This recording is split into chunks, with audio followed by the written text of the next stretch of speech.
abrupt reduction in funds for HIV/AIDS campaigns this year has deepened existing funding shortfall in the country. Kiwango says the shortfall has affected efforts towards HIV and AIDS prevention and treatment. The National Health Department has requested more money from the National Treasury to close the gap.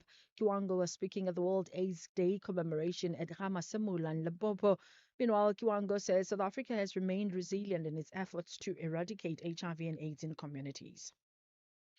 Capping the top story, Eskom has reported a profit of 24 billion rand for the first 6 months ended September 2025.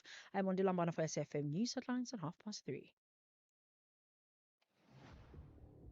Gender-based violence is destroying lives and tearing communities apart. It happens in homes, in schools, at workplaces, and too often in silence. But it doesn't have to continue. If you see it, speak out.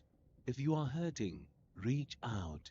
Because doing nothing is not an option. Listen to all 19 SABC radio stations for hard talk, discussions, advice, dramas, educational shows, and interviews around GBV with experts, survivors, lawmakers, and a whole country affected by gender-based violence. All on your favorite SABC radio station. Call 0800 428 428 to report abuse or get help. GBV, it ends with you. This message is brought to you by the SABC.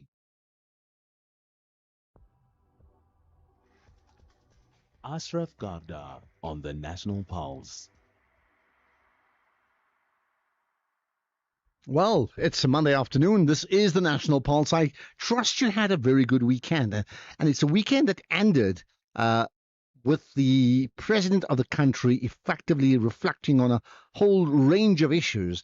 Specifically, I thank you around G20, looking at the big success stories, but also raising some other issues regarding South Africa's relationship with the USA and always keeping its doors open. So that's how the evening or the weekend ended. But today it's Monday. Many other issues that drives the National Pulse, clearly. My name is Ashraf Garda. Thank you for being with us. Now, we're not going to ignore the reality of the moment, which is the Madlanga Commission today. So let's do just that. You can WhatsApp right away, because we always bank those calls, and when there are breaks in between, we play them. But for now, let's get to the issue of the moment. The former Ekurhuleni City Manager, Dr. Imogen Mashazi, is testifying at the Madlanga Commission of Inquiry. You may recall that 3 witnesses had testified that Mashazi used a position to protect Mkhwanazi from disciplinary hearings. Mashazi is led by the Commission's evidence leader, Advocate Matlapi Salo SC. So let's do this. Let's get right to the Madlanga Commission, where he invokes the provision redeployed Brigadier Mkhwanazi to perform the functions of the Director Bylaws Operation and Specialized Division with effect from 24th May 2023 till the disciplinary matters have been appointment, promotion, and transfer of members of the Municipal Police Service. Do you see in italics that quotation? Then he continues to state, I redeployed Brigadier Mkhwanazi to perform the functions of the Director Bylaws Operation and Specialized Division with effect from 24th May 2023 till the disciplinary matters have been concluded. Next paragraph, I ensured that Brigadier Mkhwanazi was treated fairly and in the best interest of council and the EMPD department. It is important to note that no legal rights and or benefits or salary of Brigadier James Mkhwanazi are being infringed upon. And I will stop there. My question is, you are copied once again in this communication. Do you have a difficulty with the correctness of what Chief Mapia states in that letter? Can you repeat the question?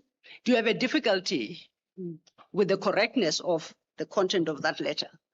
I don't have. As a city manager, why did you not advise Mr. Sheka accordingly? That on this score, Chief Mapia is correct.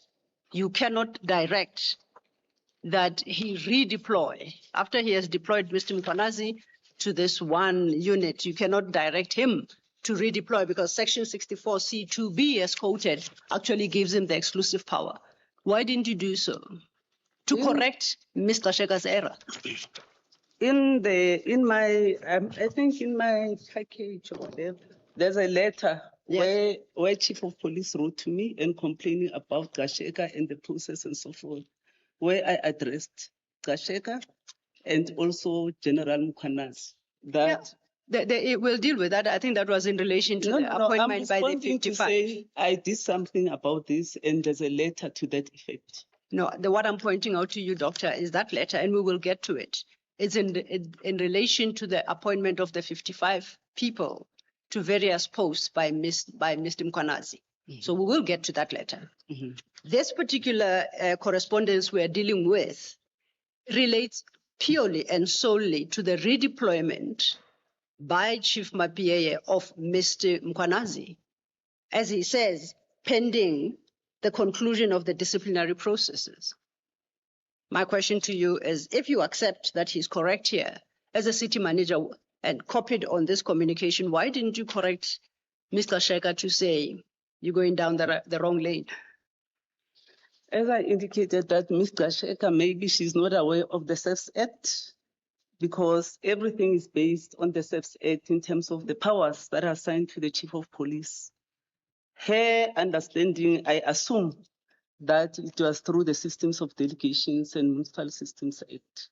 So that's why it is important that the author of the letter explains her position in terms of this. In terms of the misunderstanding, well, there's always misunderstanding between the HODHR and other departmental heads in terms of her role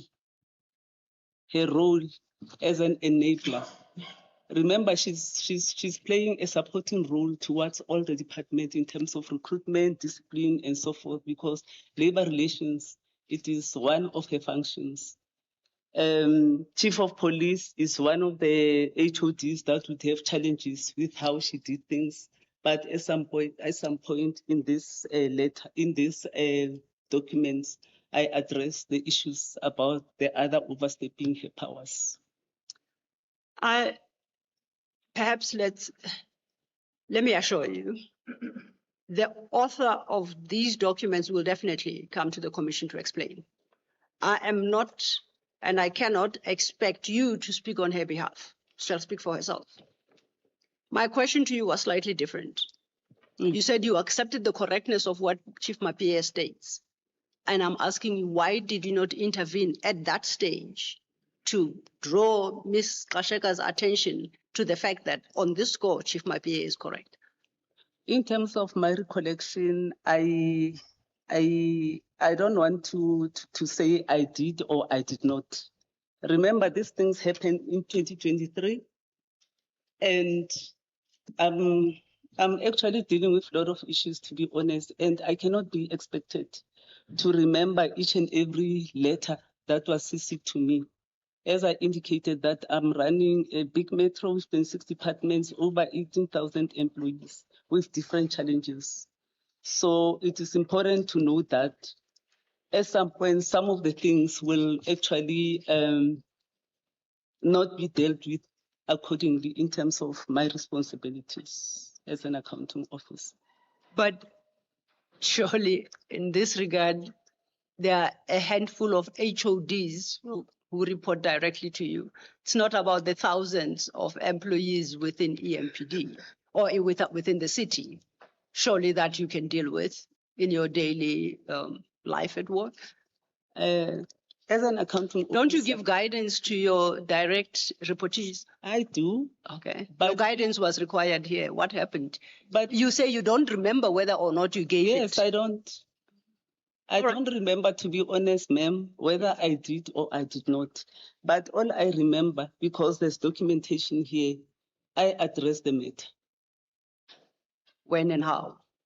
I addressed the matter in my letter to them, where I even requested the Chief of Police to draw up a policy and indicated to both Gasheka and Mkwanazi that they cannot overstep their mandate and they must respect the authority of the Chief of Police. As I pointed out to you, that was regarding the employment of the 55. Yes. Yes. not Yeah, regarding Mr. Mkwanazi's redeployment. It was a different issue. And I concede that you did write a letter to that effect. So you are not entirely correct to say you addressed this issue, this particular issue before. This one I did not address. I don't remember. I don't recall. Hence I'm saying I do not recall, ma'am. I accept. As I was not involved, though I was CC'd, and I indicated in my response that I received too many emails. Yes. And the CC ones obviously will not take precedence to the ones that are directed to me. As a matter of interest, what was the practice within the city? What is the purpose of copying you in some correspondence, as Commissioner Baloyi correctly pointed out? In some correspondence you are not copied, in others you are. What is the relevance of that, and on what is the decision based as to when to copy you and not to copy you? I don't know at what point do they decide to copy me. Hence, I'm saying the authors of the letters who copied me must actually talk to those letters, why they copied me. So are you suggesting that because you don't know why they copied you at the time you received them, you never considered them? To be honest, I never even read this. I see this thing. I now recall this thing because I see them.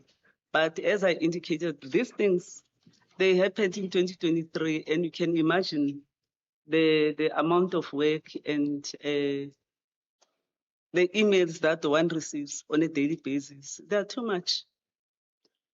With wisdom of hindsight, would you agree that these are important matters, considering the basis for the suspension and the charges against Mr. Mkwanazi, the Blue Light Saga? Correct. And that, and again I say with benefit of hindsight, you perhaps ought to have paid better attention to the issue and intervened appropriately as city manager. Would you accept that? Correct.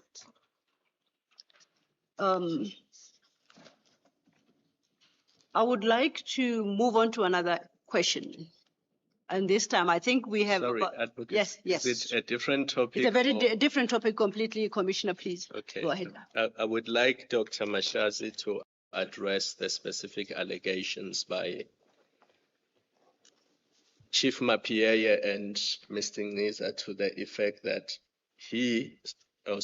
that Dr. Mashazi called them on WhatsApp and instructed them to uplift the suspension.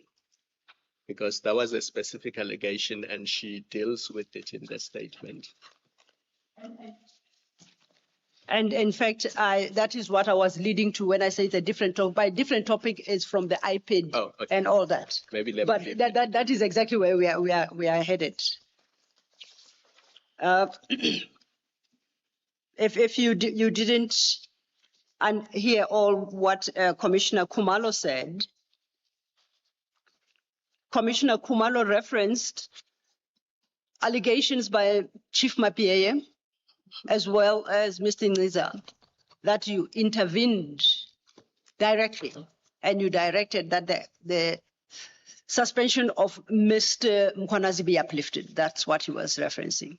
And you deal with that from your page 16, paragraph 87. It starts at paragraph 15 as questions number 7 and 8. It starts at the bottom of 15. Okay. That questions 7 and 8. And it reads, the question, the disciplinary proceedings instituted into Brigadier Mkwanazi's conduct in relation to the vehicles registered under the city's name, the stoppage of the service of a charge sheet, the withdrawal of internal investigations in relation to the above, and your role in that regard. You then, from paragraph 87 through to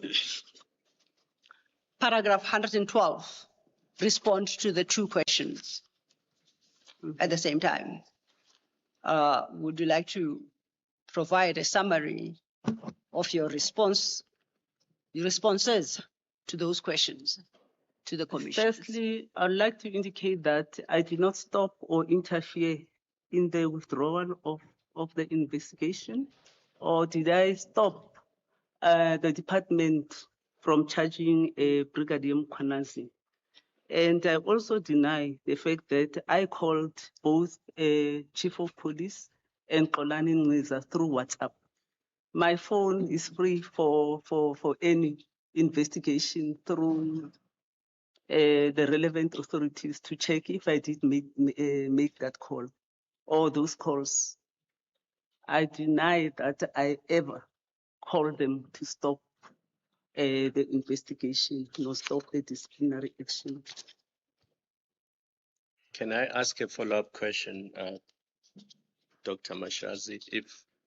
If you did not instruct either Mapieye or Niza to stop the disciplinary proceedings, then who did? Why did they suddenly stop the disciplinary process of Brigadier Mkwanazi? Let me indicate that even the internal report that is that they are basing the investigation on, I was not even copied. I don't know. I haven't seen the report. So I was far from this process. I do not know, and I did not stop anyone from disciplining. And I wouldn't tell who told them to stop. They must prove that I've called them or I wrote to them or I messaged them that they must stop. And my phone is here. It can be taken for investigation as to whether I made those calls. They indicated in their reference that in somewhere May 2023, in terms of the evidence, their statements, that on the 23rd of May 2023, somewhere there, I called them. I made a WhatsApp. All right, we'll hold that for now. But rest assured, we'll get right back to the Madlanga Commission in a moment. This is the National Pulse. You can become a victim of a legal problem. Wrongful arrest, assault, uncontested divorce, rental disputes, maintenance matters, or labor problems. It can happen to you. Clientele Legal provides tough professional lawyers for an affordable monthly premium. Our legal team is standing by to assist you 24 hours a day. Join today. SMS SAFM to 32195. That's SAFM to 32195. Clientele General is an authorized FSP and licensed non-life insurer. T's and C's online. Standard rates apply. The Buccaneers believe they are unstoppable and will walk away as champions. However, Bahlabani Bantwa plan to reveal their secret game plan on match day. This is the Carling Knockout Final. Witness Orlando Pirates versus Marumo Gallants on Saturday, 6 December at 5 p.m. live on SABC Plus and SABC One. Then at 6 p.m. on SABC radio stations. Proudly brought to you by SABC Sport.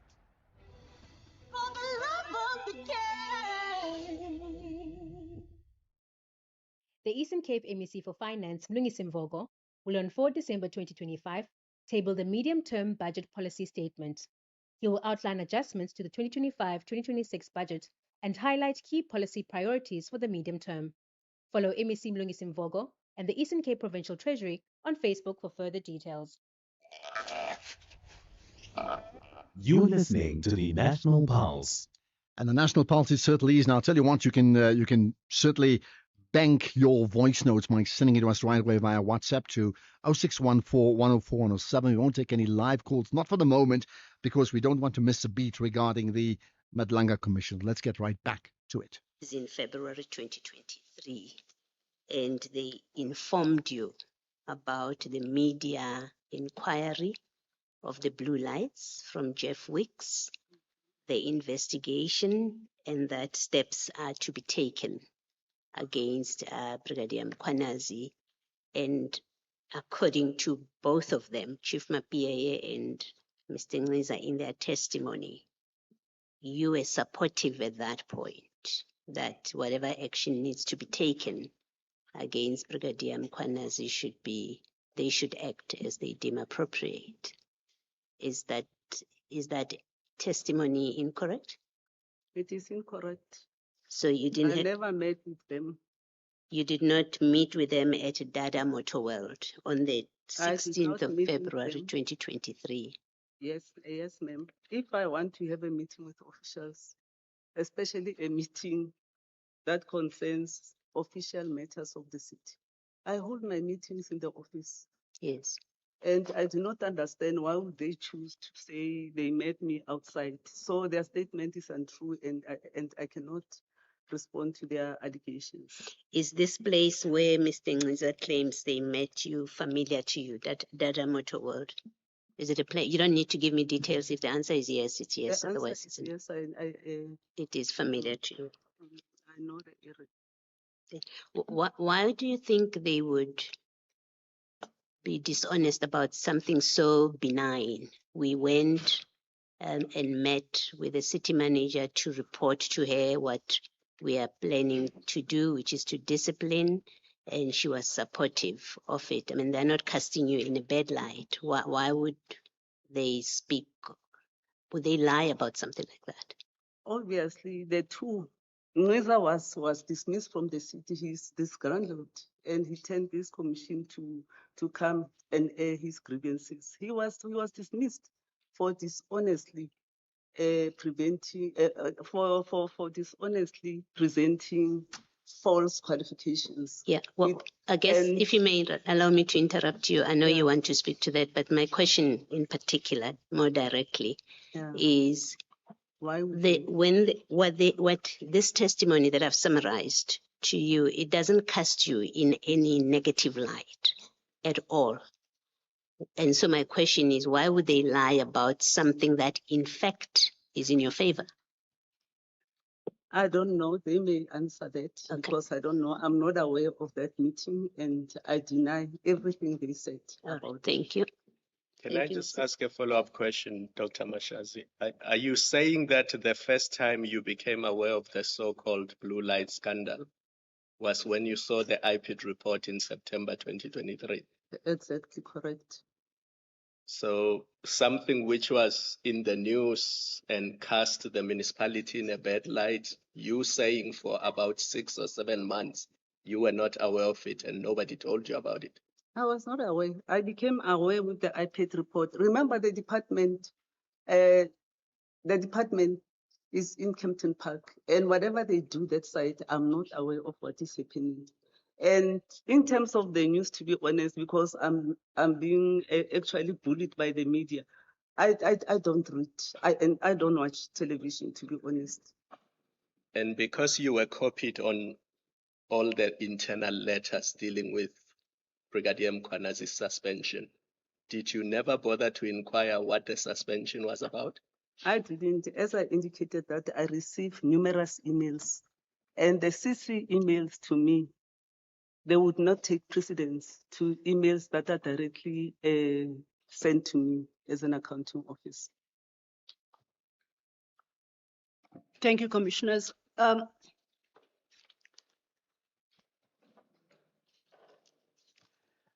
You deal at from paragraph 100 and 101 at page 18. And at paragraph 100, you state, Mliza later alleged that he received a WhatsApp call from me, and then you dispute that and you attach. And at 101, you engage with what you call Chief Mapie's allegation to the same effect that he received a WhatsApp from you. And once again, you attach a screenshot of your phone, I take it. I'd like to read Mr. Ngiza's statement, which you were provided with. At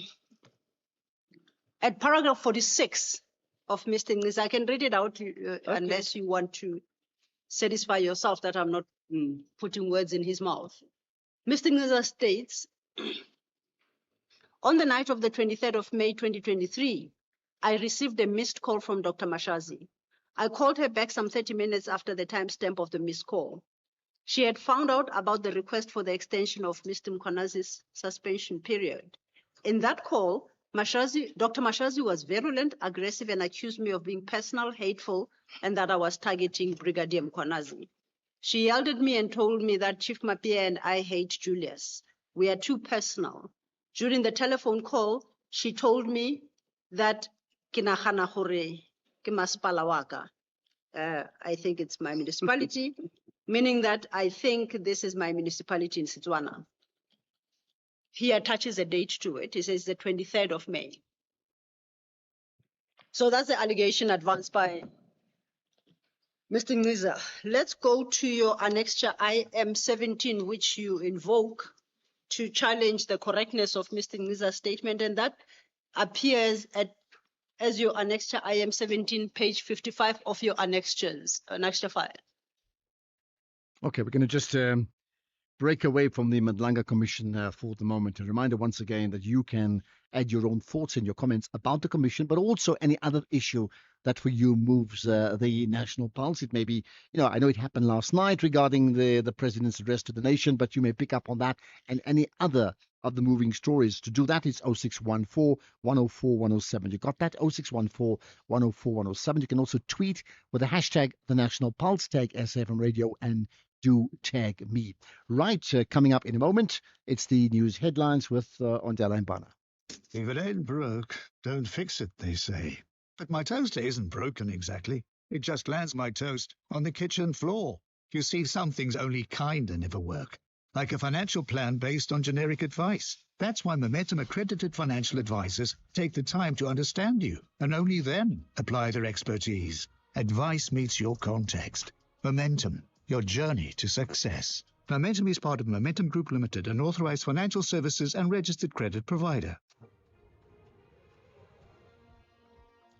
Thank you, Ashraf. On the news headlines, retired Guruleni City manager Dr. Imogen Mashazi has testified that an internal audit report cleared the EMPD's Brigadier Julius Mkwanazi. Eskom has reported a profit of 24 billion rand for the first 6 months ended September 2025, and the South African Weather Service continues to warn the public to take weather warnings seriously as they play a critical role in reducing the risk of injury, loss of life, or property damage. A full update follows at the top of the hour. SAFM, guiding you through the rush hour traffic. Good afternoon. Starting off in Gauteng, the M1 southbound in central Johannesburg, slow moving towards Crown Interchange. The M1 northbound in Bromfontein queuing towards Carr Street, and on the N1 northbound in Centurion, a crash at John Foster Drive. In KZN, the N3 southbound in Howick has a truck crash reported at Lions River, so you're asked to expect some heavy delays. The M13 westbound in Pinetown has a crash before Stapleton Road, and on the N3 westbound in Pietermaritzburg, a stationary truck before Market Road. In Cape Town, the N1 Service Road outbound has a crash reported before the N7 highway. Victoria Road is slow moving through Camps Bay, and on the N2 outbound slow moving traffic towards Bunga Avenue. With your traffic update, I'm Irma G. This is SAFM Sports with Doming Kapele. A very good afternoon to you, Ashraf, and our listeners. We start things off with football, where Bafana Bafana coach Chico Bruce has announced a fresh and exciting 25-man squad for the 2025 Africa Cup of Nations. Now, the squad is very similar to the team that won bronze at the 2023 AFCON, and the biggest surprise is the absence of Mamelodi Sundowns star Themba Zwane. In terms of how the team looks like, Captain Ronan Williams leads the goalkeepers with Ricardo Goss and Sipho Chain as his backups. In defense, Bruce sticks with trusted names like Khuliso Mudau, Gosnati Sibisi, and Aubrey Mudiba. He also adds overseas base players Tylen Smith, Siyabonga Ngezana, and Samukelo Kabini for extra depth. In the midsection, there's Tebogo Mokoena, Batusi Obas, and Talente Mbata, with Portugal-based Pepelo Sitole returning to bring strength and control in the center. In attack, Oswana Palis, Mahangota, Tsepa Muremi, and Evidence Makopa all keep their spots after strong World Cup qualifiers, and they are joined by Lyle Foster, Elias Mukwana, and the exciting Shandray Campbell. Relebogile Mofokeng and Sipho Mbule add more creativity and pace, and two informed local players, Tabanga Matuludi from Polokwane City and Kulumani Ndamane from TS Galaxy, are also rewarded with call-ups. In terms of women's football, Mamelodi Sundowns ladies under-17 coach Kolosa Biana says that their participation in the CAF Under-17 Girls Integrated Football Tournament is quite vital for giving juniors international exposure. Sundowns have been drawn in Group A of the second edition alongside Mpopoma Sports Academy of Zimbabwe, Otichawarongo Sports Academy of Namibia, and Luinga Academy of Malawi. In terms of rugby, the Blitzbok will look to bounce back from a fifth-placed finish in Dubai at this weekend's Cape Town Sevens, but the hosts are going to have to do it the hard way. This is after being drawn in Pool A alongside Dubai champions New Zealand as well as Fiji and Great Britain.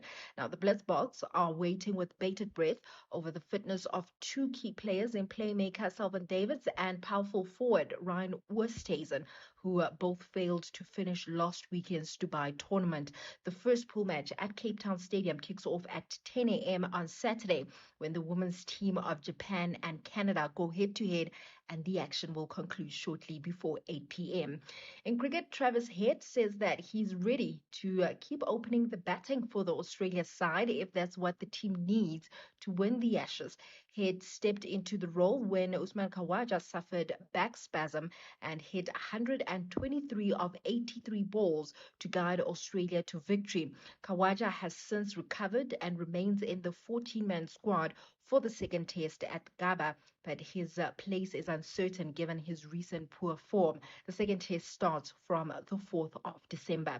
Ending things off with motorsport, Formula One is set for its most dramatic season finale in 15 years after Max Verstappen won a chaotic Qatar Grand Prix, which was helped by a costly strategy error from McLaren. Lando Norris saw his title lead cut to 12 points, with teammate Oscar Piastri now 16 points off the top. Piastri was left stunned after a likely win slipped to second place. Norris still heads to Abu Dhabi as the favorite third place finish would basically secure him the championship even if Verstappen wins. It's the first time since 2010 that three drivers enter the final race with a shot at the title, a year remembered for Ferrari's strategy mistake that handed Sebastian Vettel his maiden championship. On that note, it's a wrap from my side for now. I'll have more in the next hour. Yeah, and all that drama of Formula One, and you know, Formula One is, can I call it a cult following? It is something that, listen, I tend to watch a lot more football, rugby, and cricket than Formula One. I used to pay a lot more attention to it before, but I can tell you those that follow Formula One, they follow the science of Formula One in a way that I think you don't do any other sport. But as you know, every second literally does matter. So if I say it's a cult following, it is. It's in a positive sense. So it all comes down to the cult gathering of next week, which should be fascinating indeed. More sport in an hour. This week on BBC Primetime, watching TV could make you a winner. It's the BBC Primetime Watch and Win competition. Just tune into your BBC Primetime shows, answer a few simple questions on S3's TikTok account, and you could walk away with awesome prizes. From thrilling dramas to jaw-dropping reality shows, the more you watch, the more chances you have to win. Watch, answer, win. Only on BBC Primetime. Airs weeknights 9 to 11 p.m. on S3. Your couch just became the best seat in the game. If you hang up after calling your bank, still stuck, still frustrated, still needing to call them back, maybe it's time to stop calling them your bank. Then join Discovery Bank, where you can securely share your app screen with a banker who'll help you in real time. It's service, exactly like no other bank. Discovery Bank is a licensed FSP. The National Pulse with Ashraf Garda. Weekdays, 3 to 6 p.m. All right, still more to come. We'll talk about this move to replace Cyril Ramaphosa as the president of the African National Congress. Yes, there's been denials. What does that all mean? We'll talk about that after 4 o'clock. And there's a whole lot more. And yes, of course, today being World AIDS Day too, we will touch on that as well. But for now, let's not miss a beat. Let's get back to the Madlanga Commission. And false. Would you accept the proposition that insofar as they are relevant, I am 17 and I am 18, they prove only that there was no WhatsApp communication between you and Mr. Ngiza on the one hand and you and Mr. Mapie on the other hand in that period. That's all they serve to establish. Not that you did not issue the instructions in the manner that they claimed. They don't have that effect. Those two are extras. And that the allegations they make are therefore unsupported. those two annexures don't help us in respect of the two claims that you advance, correct? Well, the annexures, as you are indicating, that they are not helping the commission, and I want to assume that the commission will take further step and check the calls through the reliable institution. But I still reiterate my statement on paragraph 110 that I issued no instruction to withdraw, stop, or interfere. I made no WhatsApp calls regarding this matter. The allegations are unsupported, uncorroborated, contradictory, and false. I know that, and I read it into the record, but I'm just saying that is your statement, but IM 17 and 18 don't support that statement. Simply because they are WhatsApp screen grabs. Maybe your claim is broader than what IM 17 and what IM 18 can do for you. Would you accept that? Maybe my the WhatsApp, the IM 17 and IM 18, your claims are broader than what those two annexures can do, because those two annexures only speak to WhatsApp communications. Well, I think it's also upon the commission's mandate to actually get supporting documents from them. If they had those calls with me, they should actually give evidence to that. Or if there was a message, WhatsApp message or whatever, the onus is on them to prove that I did call them or I did give directive in terms of this process. That's fair comment. We engaged with the two annexures simply because you mischaracterized the allegations. You thought they had alleged they were WhatsApp communications. That's the only point I sought to make with you. And you and I have agreed, and you have offered the commission to access your call logs to the extent that it's necessary. At the same time, I do take your point that they too must tender evidence before the commission to prove that such calls as they alleged did take place. Thank you. Note taken. Just maybe to be sure where we land on this, can I maybe make the suggestion that it is probably quicker. You've raised a specific defense. You said I've no WhatsApp communication with these people. And then we have seen from these documents that, and their evidence that in fact they didn't allege WhatsApp calls, they just said calls. You are saying your call log will show that you didn't have those calls. Can I maybe suggest that it may be quicker and more efficient if you provided your call logs, because it's information that is easily and efficiently available to you. I know I have itemized billing, for example, and I can do numbers, that you may be quicker to do that, especially considering where we are in the process of hearings and we have to submit our report on the 17th, that it might be something that you want to consider, if you consider it important enough to we'll try show and that. get the call logs from the service provider. Sorry, say that? We'll try and get the call, but the owners also from their side, they should get of course, the on their evidence phones. because they made those allegations. I accept that. Thank you. Thank you, Mr. Thank you, Commissioner. I would like us to move off that topic and that question, Dr. Mashazi, and now we have to retrace our steps and go sequentially now. We went about differently, jumping because we were dealing with themes more than the order How of the many questions. questions are still left? We're at the tail end, I can assure you. And in fact, the next question we deal with, it's a completely uncontroversial question. It's question 3 at your page 12. Page 12.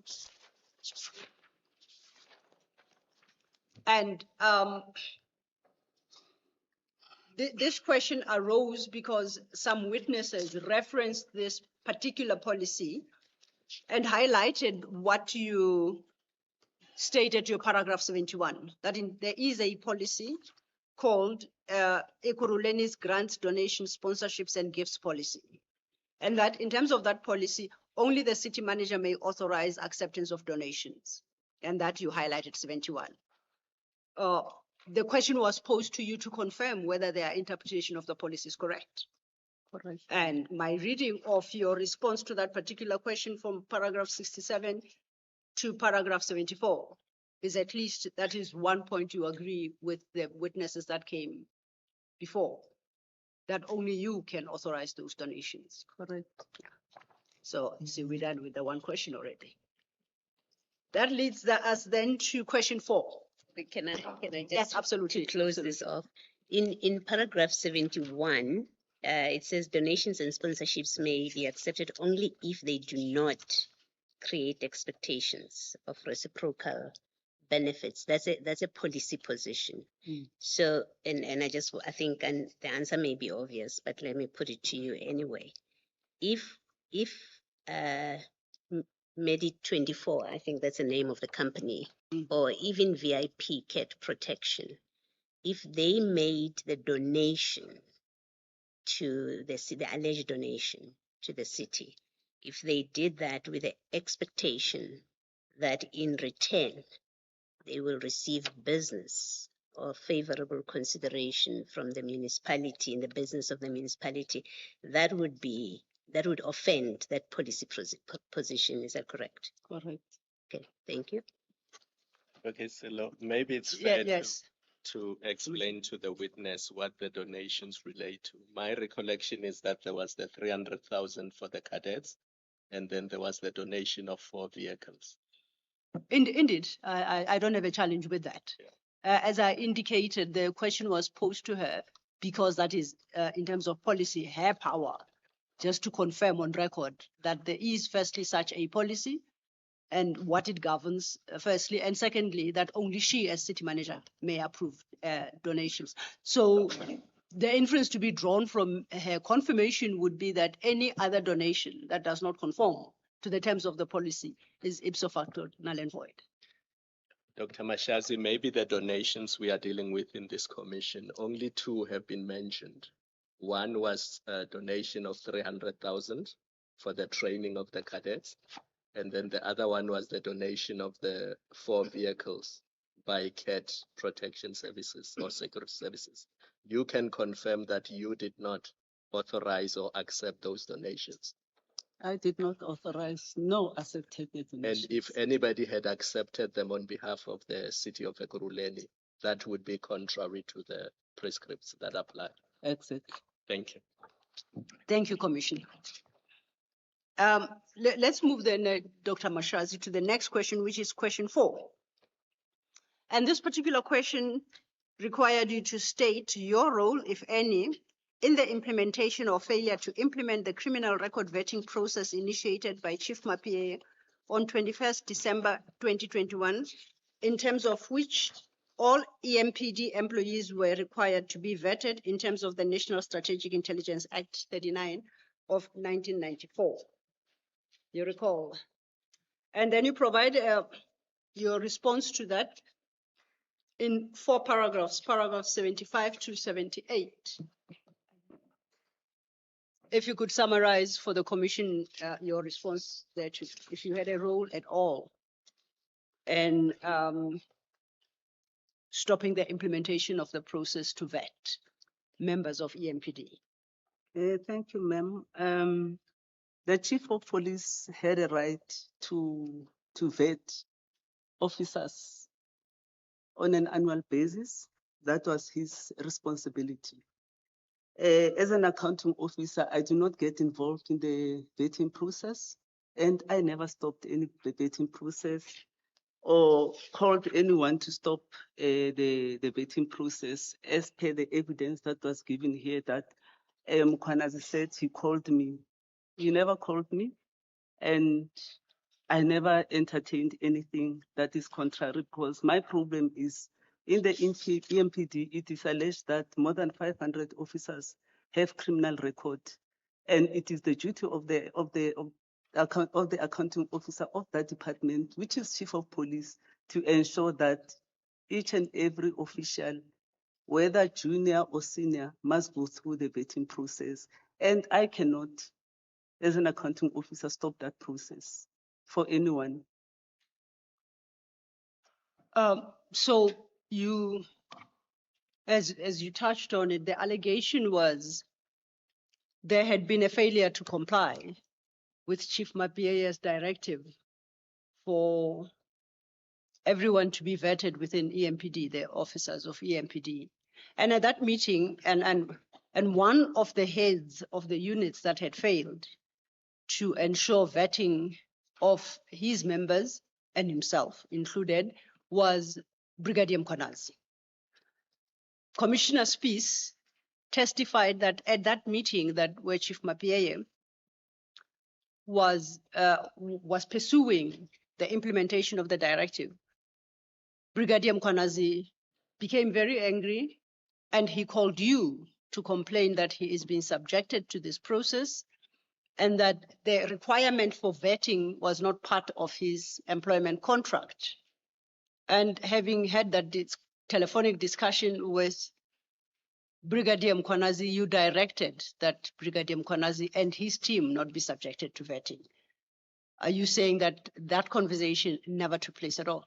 Never took place at all. It's not the content of the conversation is misquoted. But you're suggesting that that call taking place at all is a complete fabrication of both Chief Mapieye and Mr. Spies? The call, ma'am, never took place, and I never instructed Mkwanazi not to be vetted, nor did I instruct the chief of police to stop the vetting. I'm trying to locate the instruction issued by Chief Mapieye, but I think the concept you are familiar with of vetting. Do you support the view that it is an exercise that every single police officer within EMPD must undertake? Correct, I do. Learning as you did, whenever it is you did, that Brigadier Mkwanazi failed to comply with that directive, whether it's because he refused or was just a failure on his part, and failed to ensure that members of his unit are duly vetted. What is your comment to that? He was unruly. The chief of police was supposed to deal with him. You say he was? He's being unruly in terms of the processes. If the legislation and the chief of police gives directives that each and every member of the EMPD should be vetted, why would he refuse to be vetted? For me, it's unlawful and irregular. And for the record, that directive is Annexure RS 18 to River Species statement. So it's their species annexures. Annexure RS 18, starting at page 47.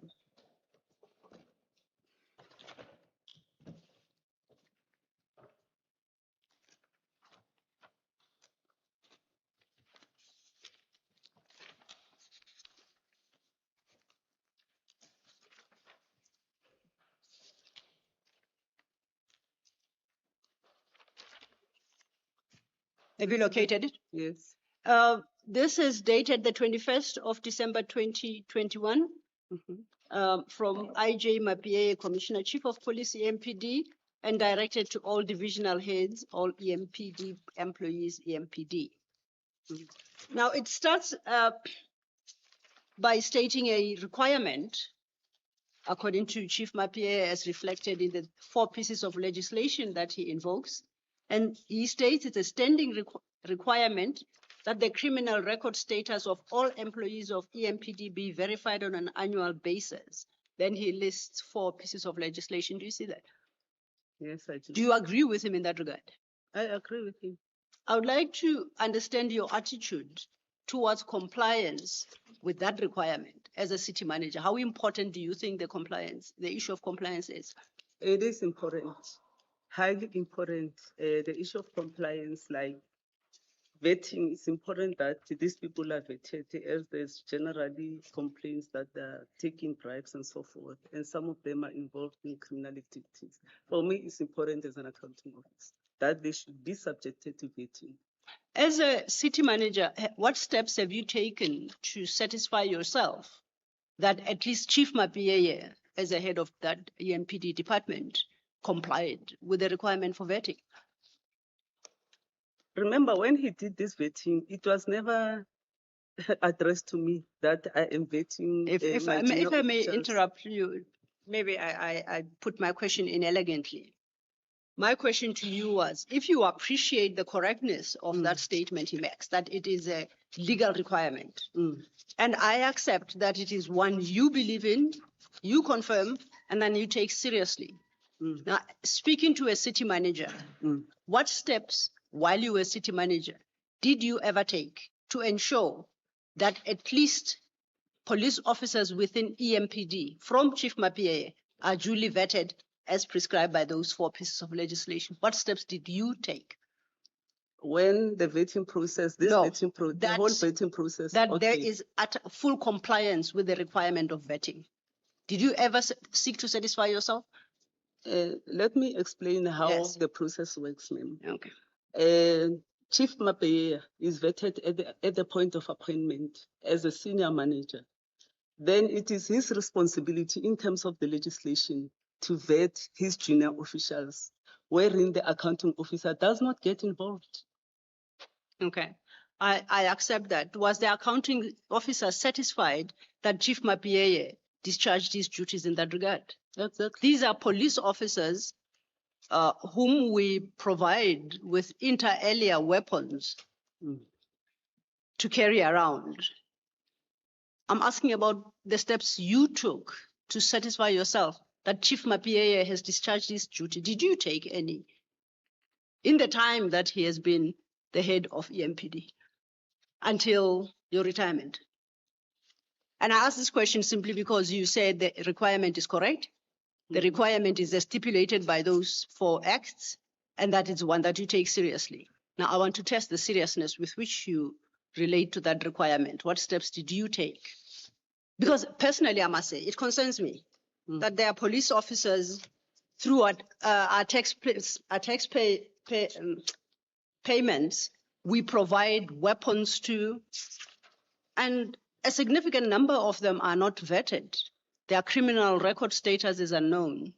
And I would go so far as to suggest that would concern you too, as a citizen, that there are such police officers walking the streets, correct?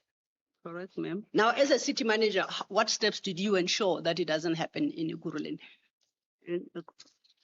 There's a chief of police who, on a monthly basis or weekly basis or fortnight basis, would attend meetings with me. In terms of his operations in the department, to be honest, some of the issues I don't get involved in. If he had brought that to my attention, that the officers, I heard from the commission from this that there are over 500 officers who have criminal record. If he has brought that to my attention, I would take steps against him. The question would be, how did he appoint these people and why these people were not vetted? So that was never brought to my attention, that he had difficulties in vetting his officials. I appreciate that. And I think let's not conflate issues. There is one issue, which is finding 500 members with either criminal records awaiting trial at various stages. There is that one issue. Then the other issue is concerning those officers who do not subject themselves to vetting. Those are 2 distinct issues. I'm not asking you about the 500. If you, as you told the commission, that requirement must be complied with. And I'm not suggesting that you chase Chief Mapieye to ensure that it is complied with. And if you take it as seriously as you had suggested to the commissioners, I'm asking you, how did you satisfy yourself that Chief Mapieye complied with that very important requirement? Did you ever take any steps to satisfy yourself? I trusted him as a police officer that he would do the right thing. Maybe it's an oversight, not for me to actually emphasize what he's supposed to do as an accounting officer. Remember, when you appoint these people, they are appointed in terms of their skills and their specialties, and they know their responsibilities, all of them. So I can't be chasing one person that, did you do this? Why didn't you do this? Unless an issue is brought to my attention that, ma'am, I've tried to comply with 1, 2, 3. And these are the stumbling block. That is where I come in and assist. Would it be fair to say that you took no steps to satisfy yourself that all Ekurhuleni police members are at least duly vetted? You didn't take any steps, regardless of whatever failings Chief Mapie may have had. It would be fair for me to conclude that and to suggest to the commissioners that you didn't find it necessary to take any steps to satisfy yourself as city manager. Agreed. Okay. Chair, Right, so that's where we're going to hold it for now, and if needs be, we'll get to the we'll get back to the Madlanga Commission later on. But a reminder, this is the National Pulse. The voice you've been hearing at the Commission is that of Dr. Imogen Mashazi, testifying at the Madlanga Commission. You can add your own comments, as I expect you to do, with certainty. But for now, let's get the news. It's 4 o'clock. Here's on Delay Bana.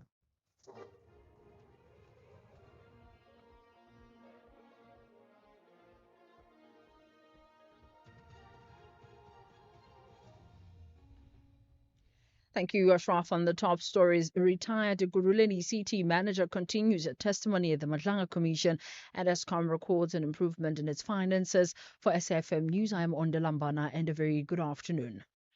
Retired Guruleni CT manager Dr. Imogen Mashazi has testified that an internal audit report cleared the EMPD's Brigadier Julius Mkhwanazi.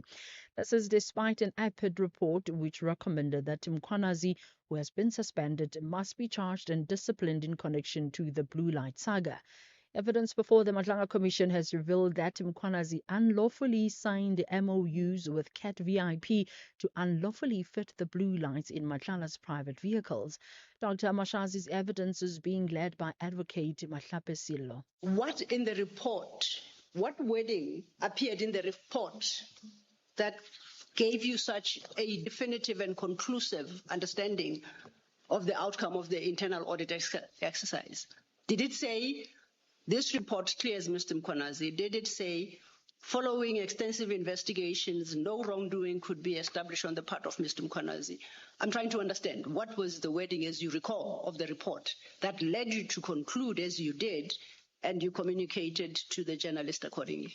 I can't recall. Eskom has reported a profit of 24 billion rand for the first 6 months ended September 2025. The improvement in the power utilities' financial and operational performance has been attributed to the successful implementation of the turnaround strategy, as well as decisive and effective leadership. Eskom's interim financial result coincides with the end of the board's term on the 30th of this month. Eskom spokesperson Daphne Mokoena detailed some of the key milestones achieved by the board since its appointment in 2022. Under the board's oversight, Eskom delivered 96% electricity supply reliably in 2024-2025, improving to 98% year to date, a dramatic recovery from the low 9% in 2022-2023. The Generation Recovery Plan, approved by the board and implemented in March 2023, drove sustained operational improvements through focused maintenance at 6 priority stations and stretched EAF targets across the fleet. Deputy President Paul Mashatile says this year's World AIDS Day commemoration is aimed at enhancing strategies needed to improve the prevention and treatment of HIV and AIDS. Mashatile has also highlighted the importance of long-term investment in HIV campaigns amid funding cuts. He was delivering World AIDS Day message at Hamasamula Stadium in the Sekhukhune district in Limpopo. Mashatile has called various stakeholders to work together to combat the spread of HIV. We cannot repeat the mistakes of the early ARV era, where life-saving tools reached our shores too slowly.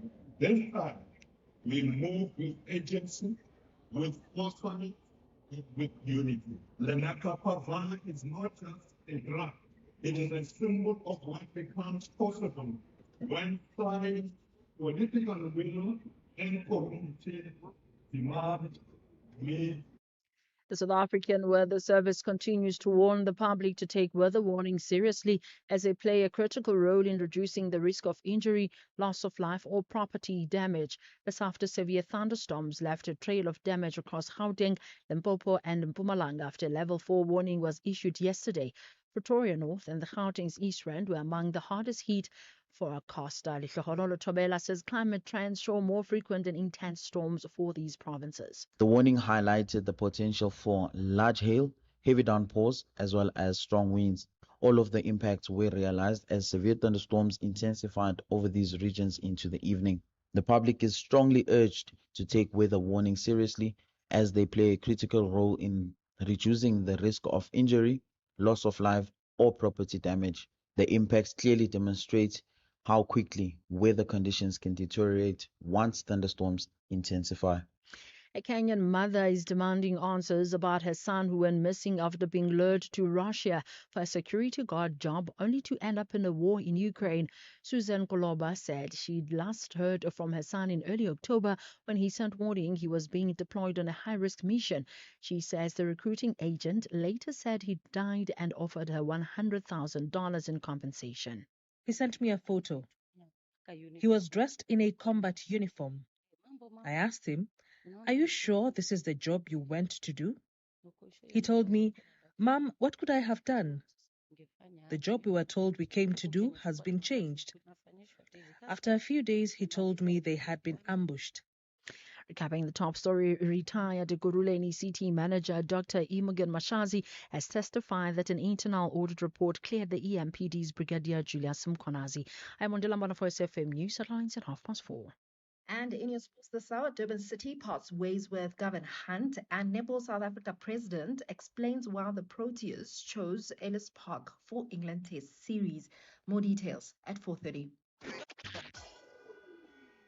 SAFM, guiding you through the rush hour traffic. Good afternoon. Starting off in Gauteng, the N3 southbound in Bedford veers a stationary vehicle near Van Buren Road, and the M1 northbound in Boyson's queuing at Crown Interchange.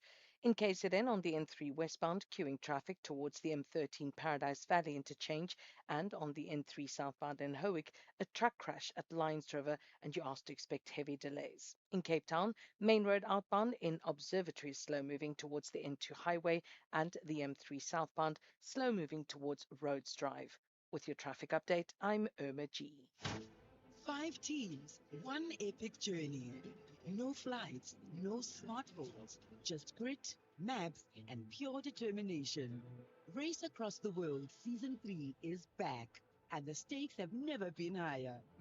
From bustling cities to remote villages, who will conquer the chaos and cross the finish line first? Thursdays at 6 p.m. only on S3. EFC is live this Thursday. In a division that has produced more global superstars than any other, a four-way Grand Prix will decide the next warriors to battle for the flyweight throne. It's Zondi versus Kamana and Manumala versus Ngamantwini. Ruthless. EFC 130, live from the World Sports Betting Arena. Time to go hard and put your game face on. Watch it on SABC Sport Channel on DTT Channel 4 from 7 p.m. Brought to you by SABC Sport.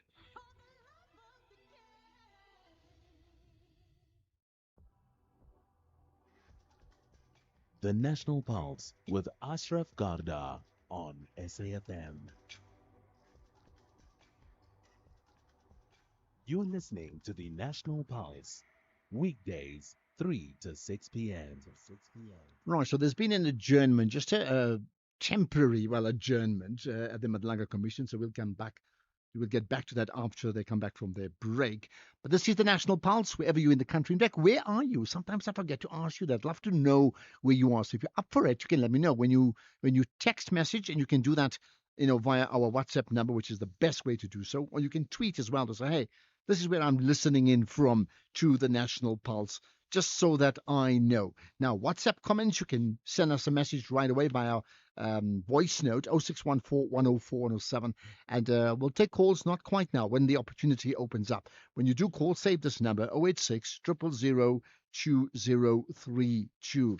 Well, I'll tell you what, somebody has to make a call regarding Cyril Ramaphosa as the president of the African National Congress. Because the ANC has had to release a statement today denying that two deputy ministers in the cabinet are plotting to remove President of the ANC, Ramaphosa. This comes after reports in the Sunday World that the Deputy Minister of Communications and Digital Technologies, that's Mondli Gungubela, as well as the Deputy Minister of Health, Joe Patla, are leading a plot within the ANC's National Executive Committee to have the president removed. So there's been a denial, certainly from the ANC. I wouldn't expect otherwise, maybe for now. But let's try and understand, what are the powers at play here with Dr. Ntsikelelo Breakfast, who's a political analyst from the Nelson Mandela University. Dr. Breakfast, is always good to connect with you as we get towards supper. Thank you very much for having me. Thank you. Thank you so much. That's Right. a good one. Yeah. Well, okay. What do you understand? But first of all, some, you get speculation daily, and some of them you take seriously and others you don't, right? Is this one to be taken seriously? Never mind the denials by the ANC. Yes, we need to take it seriously. I'm not going to name names. Suffice to the mere fact that the president made closed the remarks in a closed session, that speaks volumes. If there was no problem, he would never have done it. So the mere fact that he made closed remarks, it really suggests something that they now have become political culture of the ANC to not to complete this. The case in point is former President Beki, Jacob Zuma. Interestingly, current president of the ANC said that he was not passing in the. But even himself, he can be accused of that. Like he did corners discussing former President Zuma. So it becomes the culture of the ANC towards the end of our people will meet in private as tonight. So we cannot rule out this. Okay. Well, as you say so, this is so interesting. That means the only president of the ANC that went into a second term, the only president of the ANC that avoided being recalled, right, was President Mandela. And of course, he didn't have a second term, right? So who knows what would have happened if he did? I'm just putting it out there. Yeah. But let's get back to the issue. You made the point about he had to speak in a closed session. Just to remind the SFM community, what did he say, the president, in that closed session? Well, he dared those who are kind of like, let's say, letting this lot against him to give him the date, when he should throw in the towel, or if you want to recall him. But to me, that's volume. So why would you make closing remarks if there are no problems? So that is a sign. That is a giveaway that there is some problem. So it doesn't help to say this person is the problem. Okay. And I mean, within this problem, in this case here, two names specifically I mentioned, and they're well-known names within the ANC, so they have pretty high profile. What do you make of that? That is a very interesting his name, right? Whether that is valid and invalid.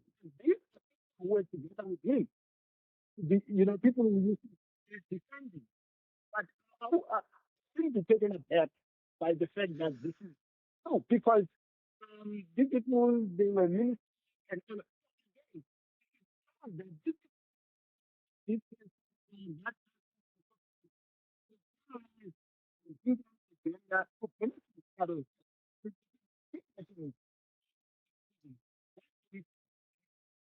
because it looks like, I don't think that the national interest out and I mean, unless I've missed it, has there been denials by the two names mentioned, Mondli Gungubela as well as Joe Partline? I think so. I mean, what we have read.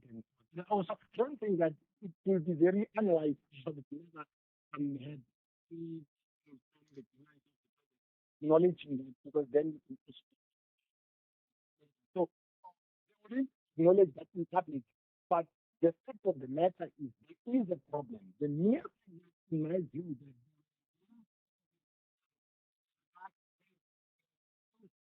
that is a giveaway is the problem. Now, I mean, let's look at the broader issue. Whether it's the two names we've mentioned. I mean, there's been a denial from Patla himself, from Joe Patla, right? But you know, from an ANC perspective, this is a party that's dropped its vote in the last election to 40% ish, right? There's a local government election coming up in a year's time. The ANC is still the dominant party within South Africa. They've led the drive to host the G20, and for all intents and purposes successfully so. And many may say that even yesterday's address to the nation, in fact, would be a pointer of the president of the country using his position to effectively push up the ANC. Not that he mentioned them, right? But the point, therefore, I'm making is this: from an ANC perspective, within parties like within rugby clubs and football clubs, you may want changes, but is it seriously in the interest of the African National Congress to remove this president now, considering where they are? And if so, who effectively would A, replace him, and B, is that person persuasive enough to be able to get my vote and your vote and everybody else listening in? Because ultimately, that would be the intention. Can that person strengthen the ANC? I'm not sure if the ANC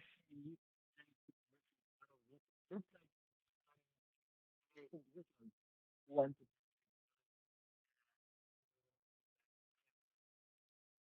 out so that they can from this executive. I don't think that yes, president needs to be held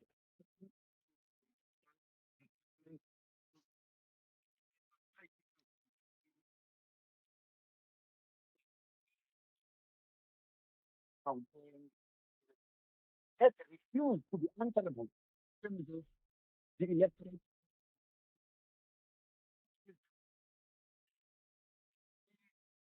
Bigger scheme of things. The problem is the brand in, you know, the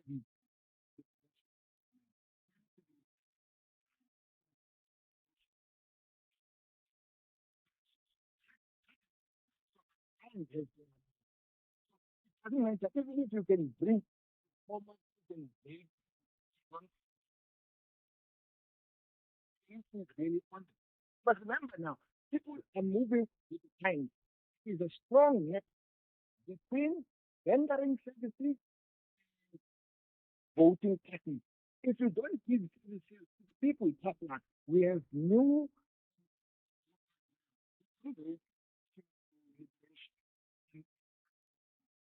so yeah, the ANC is very close. Mhm.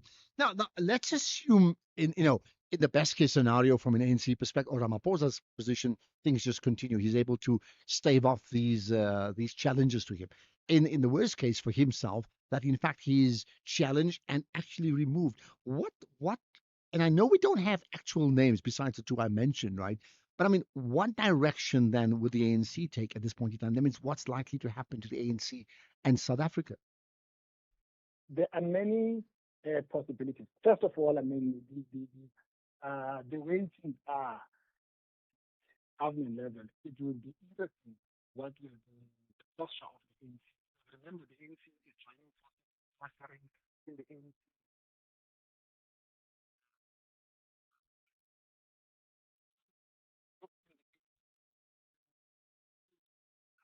right? All the ANC isn't going to have the numbers. Maybe there is the energy that within the ANC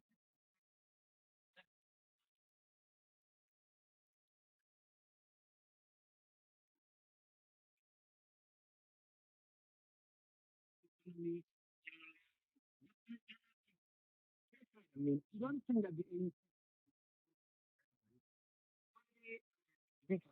there is a need for a major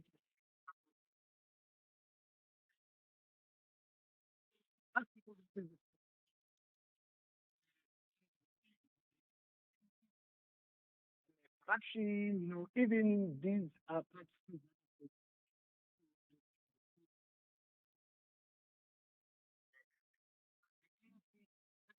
Oh,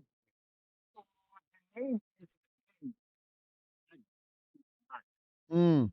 Well, it certainly has. Okay, let's leave it at that. Dragged into the mud, but mud is a word used also when it's something you can't see clearly. So as clear or maybe as unclear as mud. Let's leave it at that. Thanks for your time, Dr. Insikelelo Breakfast, on the issue of a challenge to the African National Congress president, which then by default is a challenge to the president of the country. Much appreciated. What about you listening in? I'm sure you have views on this. Like, come on, let me hear those views, right?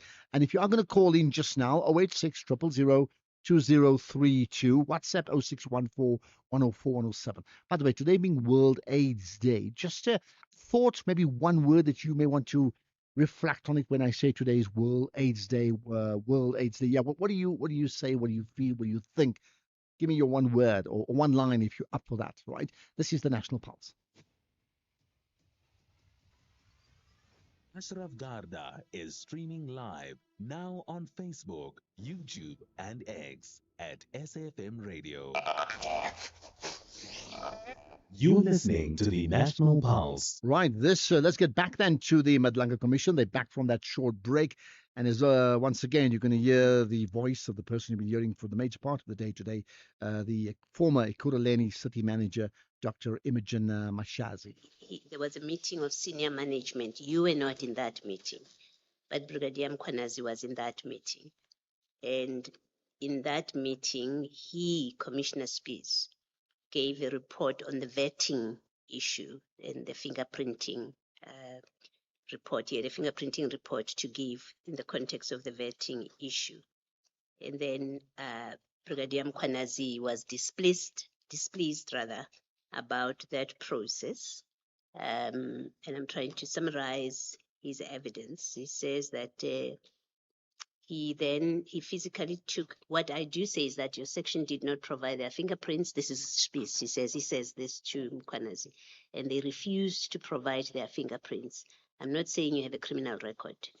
And Spies says, and he just kept on screaming at me in front of all of us in the meeting. He physically took his phone out and he started phoning and he speak. You can clearly hear he's speaking to the city manager, Imogen Mashazi. And he puts the phone down and he says, the city manager says, this process will stop immediately. And he turned around, he walked out in an extremely disrespectful manner, closed the door. And then the chief Mapiaye then calmed us all down and said, stop, do not discuss further anything here. He will go and speak to the city manager afterwards and he will calm everything down and we must just carry on our work. And then he further lastly says, and from that meeting then the very next day I received an email from Kasheka wherein she stated that the process must stop and we must submit everything to them. At that stage, I had already prepared what we call a council item. Do you know anything? Firstly, do you know anything about this part where he says Brigadier Mkwanazi picked up his phone and he was speaking to you on the phone? You know anything about the vetting issue? I don't know anything, and I would say that the statement is untrue and Okay. worrisome. I And never made that. did Chief Mapiaye never ever speak to you about the refusal of Brigadier Mkwanazi that his team should be vetted? No, man. Okay. And then, do you know anything about Mr. Sheka's involvement with this vetting issue? I'm not aware, unless she sees with me, but I'm not aware. Okay. And did you ever become aware of Commissioner Spee's council item on this issue? An item that he prepared that was to be submitted to council? Well, if it's an item that was supposed to be submitted to council, obviously it had reached council. There's no item that are prevented, especially in terms of processes and systems or processes that are geared to improve the performance and also enforce compliance and governance. I wouldn't stop such items. And that item would have come through you because I Yes. understood you saying EMPD accounts to council through you. No, the item would come to me. All the items that go to or that serve in the mayoral committee, these are the items of the accounting officer emanating from the department. Yes. Then from the mayoral committee, the items become the responsibility of the mayor or the executive mayor's item. That's why he's the one who speak on items in council. I only speak to items in the mayoral committee. Okay. Well, I think what I'm trying to understand is that if Commissioner Spies is correct, if he's correct that he then prepared a council item, for that item to end up at council eventually, it would have had to go through your office because he doesn't have direct access. That's all I'm checking. Okay, and you don't remember such an item? I do not recall. If there is an item, obviously, as an accounting officer, as I indicated that I do support the vetting in terms of the legislation. Yes. If there was such an item, obviously, it ended up in council being a council item. But yeah, I guess I'm trying to understand whether do you have knowledge of what Commissioner Spies is talking about when he talks about an item that was going to go to council? Yes, ma'am. You know about it. All right, thank you. Thank you, Commissioner Baloy. In all fairness to you, Dr. Mashazi, I think I should bring something to your attention. Can I refer you to annexure IM 17, your annexure, your file? The WhatsApp screen grabs. Yes, ma'am. IM 17, page 55.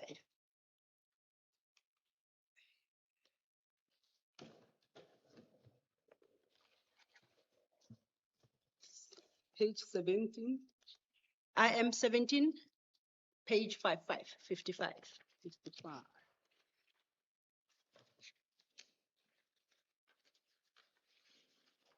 Yes, ma'am. Now, that IM 17, do you confirm to the commissioners that it is a true reflection of what appears in your phone? Exactly, ma'am. Do you confirm that you have not deleted anything in that WhatsApp communication before you submitted? I do confirm that I did not delete it. We have been furnished with a WhatsApp screenshot from another phone, Mr. Niza's phone. And I think it's incumbent upon me to inform you that it is similar to your IM 17, except after that information notice 4 of 2023, there is an entry of 23rd May 2023, which reflects a missed call at 1813, followed by the document that appears at the bottom of page 55, which is of the 4th of August 2023. And Mr. Niza will be required to file a supplementary statement in this respect.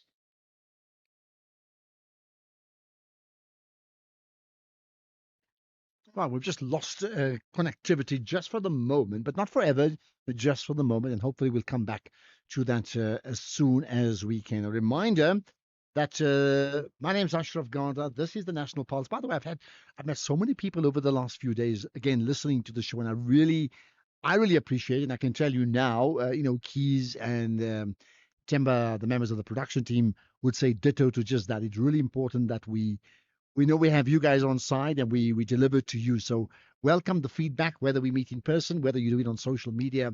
Always appreciated. When you are posting anything on social media, by the way, hashtag the National Pulse is what works. Okay, we've got another minute or so before we get to news. Let's get back to the commission.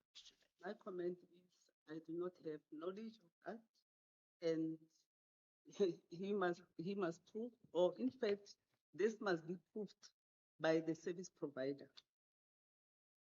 The service provider that is responsible for calls and whatever, call logs and so forth. From my screenshot, I do not have information that Mr. Ngiza called me. Be as it may that it was a missed call, but I do not have that information in terms of my screenshot. And I'm putting it to you that over the same time period, his phone indicates a missed call from you. Do you have a comment? No comment. Okay. I then invite a comment to, and this I say on the assumption that he will file a proper supplementary statement with the supporting screenshots, that what you submitted as IM17 has been manipulated. Do you have a comment to that? I don't have a comment. Manipulation. No. Well, I'll tell you what, it's fascinating, it's intriguing, what he's asked, what he said, and you have your own picture, of course, of the goings on today at the Madlanga Commission. But let's pause for the moment. Let's get the news headlines. It's 4:30 years on Della. Thank you, Ashraf. On the news headlines, retired Guruleli City Manager Dr. Imogen Mashazi has denied claims that she called senior officials to withdraw charges against suspended Deputy Police Chief Brigadier Julius Mkhwanazi. The Directorate for Priority Crimes Investigations, the Hawks, has not ruling out the possibility of additional arrests in connection with the alleged recruitment of South Africans to fight in the Russia-Ukraine war. And a Kenyan mother is demanding answers about her son who went missing after being lured to Russia for a security guard job, only to end up in a war in Ukraine. A full update follows at the top of the hour with Greg Hose. SAFM, guiding you through the rush hour traffic. Good afternoon. Starting off in Gauteng, the R24 westbound has a crash at Edenvale Road. All lanes are open. The M1 southbound slow moving towards Omonde, and the N3 southbound in Bedford View, a stationary vehicle near Van Buren Road. In KZN, the N3 westbound has a stationary truck after Cliffdale, the N3 westbound a stationary truck before the M13 Paradise Valley interchange, and the N3 southbound in Howick has a truck crash reported at Lions River. In Cape Town, on the N2, there's a crash between Grabo and Siloris Pass, Helen Suzman Boulevard inbound in Greenpoint, slow moving towards the city centre, and Old Paul Road, slow moving between Okavango Road and Brackenfell Boulevard. With your traffic update, I'm Irma G. This is SAFM Sports with Domin Kapele. Starting off with football this hour, where Bafana Bafana coach Hugo Bruce says that he believes his final squad will be able to reach at least the Africa Cup of Nations semi-finals. Looking at the team, Themba Zwane misses out with youngsters Tylen Smith and Chandre Camel earning their first call-ups. Captain Ronan Williams lead the squad with Deborah Mokoena and Pepelo Stole anchoring the midfield. Think when you saw the list of 54, so that means that you have more options at the other side. This is something different than qualifiers. Qualifiers is a little bit a knockout system. You lose a game and maybe you can lose also your qualification. So you can't make so much experiment. So you have to look first. We need a result. So if I can come back again to Thailand and to Chandre, we have 23 players on which I will count for 100%. They are there to have the experience. So I can do that now because okay, we have a number of players who will play the games and they have just to learn. And I think this is a great opportunity for them to be there. For other positions, I couldn't do it, and that's the reason why they are here with us. In the meantime, Durban City have sacked Gavin Hunt with immediate effect. Hunt joined the newly promoted side on a one-year deal in July, and despite mixed results, the team is still in the top 8. It is believed tensions have grown behind the scenes, with Hunt and chairman Farouk Kadodia clashing over planning recruitment and the club's football direction. So far, assistant coach Pito Dlada will step in on an interim basis. Elsewhere, Nigeria Vice Captain Moses Simon is set to miss the Super Eagles international friendly against Egypt. His club, Paris FC, have confirmed that they will not be releasing any players for AFCON duty before the 14th of December. The friendly is scheduled for the same day as Nigeria prepare for the tournament in Morocco later this month. Simon's absence is definitely a major blow for head coach Eric Chelle, who is yet to announce his final squad. In Netball South Africa's president Mamedi Ale has explained the reasons behind selecting Ellis Park Indoor Arena as the venue for next month's highly anticipated Test series against England. The series, which is scheduled for the 29th of January to the 1st of February, will see the England Roses arriving in the country 2 weeks before the first centre pass. Now, Diale says that Ellis Park was chosen primarily for logistical and financial reasons, noting that hosting the series in cities like Cape Town and Durban would be far more expensive. Then finally, in athletics, South African long distance star Yvette van Zyl says that local athletes are now earning big money from shorter distance races. Traditionally, athletes turn to standard marathons and ultra marathons for financial rewards, but the landscape has shifted. Someone like Glen Rose Klaba earned a staggering R500,000 from 10-kilometer races after winning the Spa Women's 10-kilometer Grand Prix series last month.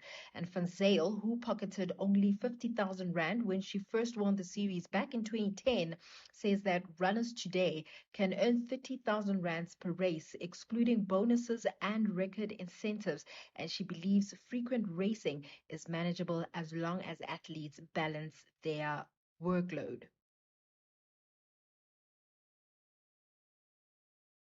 In sports this hour, Hugo Bruce names final AFCON squad. Netball South Africa president explains why Proteas chose Ellis Park for England Test Series, and Blitzbox in.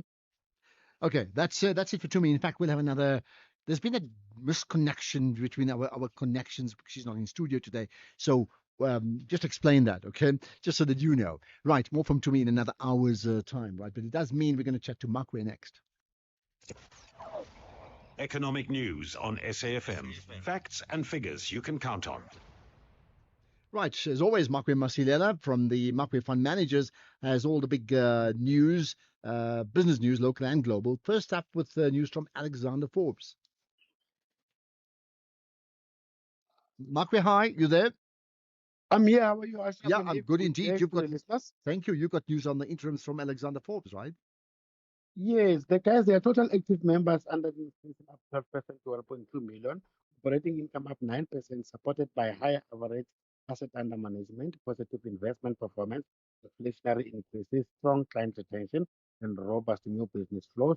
Balance sheet remains strong, supported by the sustained cash flow generated from continuing operations, and profit asset and earnings per share up 17%, with interim dividend up 9%, and market participants are weighing rising expectations for a future rate cut in December and the market impact of a possible yield cut. Trump said he has decided on his pick for the next year after making clear that he is to deliver interest rate cut. Until November 5th, activity unexpectedly fell. That's despite the boost coming from exports, and cryptocurrencies are tumbling today, continuing a broad sell-off, and markets having a mixed December start, signaling risk aversion even as December start remains firm. But traders have raised odds of a Bank of Japan rate hike. That's December to about 80%. But December actually is seasonally stronger month for stocks, currencies, and bonds. Oil prices tick higher, boosted by OPEC Plus reaffirmation that it will hold output steady during the first quarter next year, as well as renewed supply concerns stemming from geopolitics. We see Brent crude is up 1.4% at $63 a barrel. Yellow metal is high, supported by weaker dollar and expectations of a December rate cut. Gold is up 0.6% at 4,246, platinum up 2.8% at 1,688, ahead of the U.S. Fed speech later today.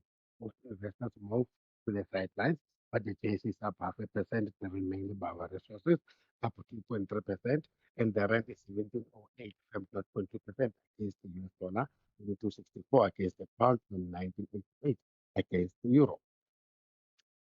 Right, thanks for that, Makwe. More with Makwe tomorrow, but of course, there's an hour of the markets with Jimmy Moyaha from 6 to 7 tonight. This evening, do not miss that. X at SAFM Radio and at Ashraf Garda. So today is World AIDS Day, and therefore my question earlier on, when I say to you today is World AIDS Day, what sort of emotions does that conjure for you, for your family, for the people you know? And if so, then I want to know. So how about you just dropping us a message, a one-liner saying, this is what World AIDS Day, what it means to me, right? Over the years, we know that, right? So I wonder what it is. You can WhatsApp right away. We'll take your calls as soon as we get the opportunity. But a WhatsApp text or voice note is what we can do right now. So, being World AIDS Day, the Deputy President Paul Mashatile led the World AIDS Day commemoration event, right? And we're going to talk about that with Daniel Matebula just now. But in the meantime, let's pick out some of your thoughts specifically on some of the issues that we've touched on today, including the ANC's president and the Madlanga Commission. Ashraf, good afternoon. Ashraf, in my view, I think President Ramaphosa is the last personal figure to come out of ANC to become the president of the country. And I think is the last one to be the president of this country from the ANC, except for Aaron Motsoaledi. If maybe, let us say Ramaphosa will resign, maybe Aaron Motsoaledi can take over. Don't you ever mention the name of vice president. He is very far away to be the president of the country. I think he is more worse corrupt than anyone else I can think about. And I take your words like an instruction. Don't you ever mention the name of the vice president or the deputy president. Let me just move on. Points taken. This Dr. Mapia is a doctor in what? Because really, she's just an embarrassment. You know, the way she behaves. I'm so interested. She's doctor in what? I think it's geology. She's dealing with just the stones. Because the way she behaves, I'm so irritated. She's not a woman. How do you say she's not a woman? Like, I'm trying to look at the last part of what you said. She's not a woman. What does that really mean? Mr. Ashraf, I think the lady doctor Mashaz, I think she's misleading herself. She's not misleading anyone. She's just misleading herself because what she's saying can see that no, she's not make sure. Certainly, it's like this job she was doing. I think I can be better on that job. I don't have degree. I don't have diploma. I only have grade 12, but I think I can do better with what she was doing because it looks like she was doing nothing. She was just watching the football. No, my that lady, no, I don't know. I don't know if she must be arrested or do whatever, but I think it's a waste of time of her. Okay, interesting. You didn't say she can do better. You said you can do better, and that point is noted for the job application. But listen, I mean, on a serious note, you see, there's the actual commission, and they will make recommendations, right, or findings based upon what they hear. But there's also the court of public opinion, and I think what all these different personalities have seen in the last few weeks or months is that people have opinions based upon how you shape up. You know, you mentioned football, like this is the playground, this is the football grounds of these figures that are public officials in some way or the other, and people are judging you on what you said and how you come across. Good afternoon, Ashraf and the listeners. I am happy if Ramaphosa is going down, as I was when they were electing him to be our president. He disappointed me. Now he must go, and the first one who must follow, he must go down with Mbalula. But Ramaphosa and Mbalula must go. This renewal will be perfect by starting to remove Ramaphosa, and then we will go for here. Okay, So why? Thank you so much. Why are you so confident that they must go and this renewal will be perfect? What I'm saying is, we've had two previous they must goes and they went, and did that renewal work out perfectly or not? Meaning, what's your what's your plan B or your plan A to replace them? Like, how do you ensure, as you said, you're going to vote for them when the renewal starts? How do you know what's the plan that will be the leadership that will renew the ANC to even greater heights, or what? Good afternoon, Ashraf. This is GS Mo Spacing. Ashraf, listening to this Dr. Imogen, you know, this is worrisome, especially for a taxpayer and a ratepayer. You know, this shows the kind of leadership that we have in municipalities when municipalities are dysfunctional. We are led by incompetent, yet educated, arrogant, selfish, non-accounting people. You know, they do not account.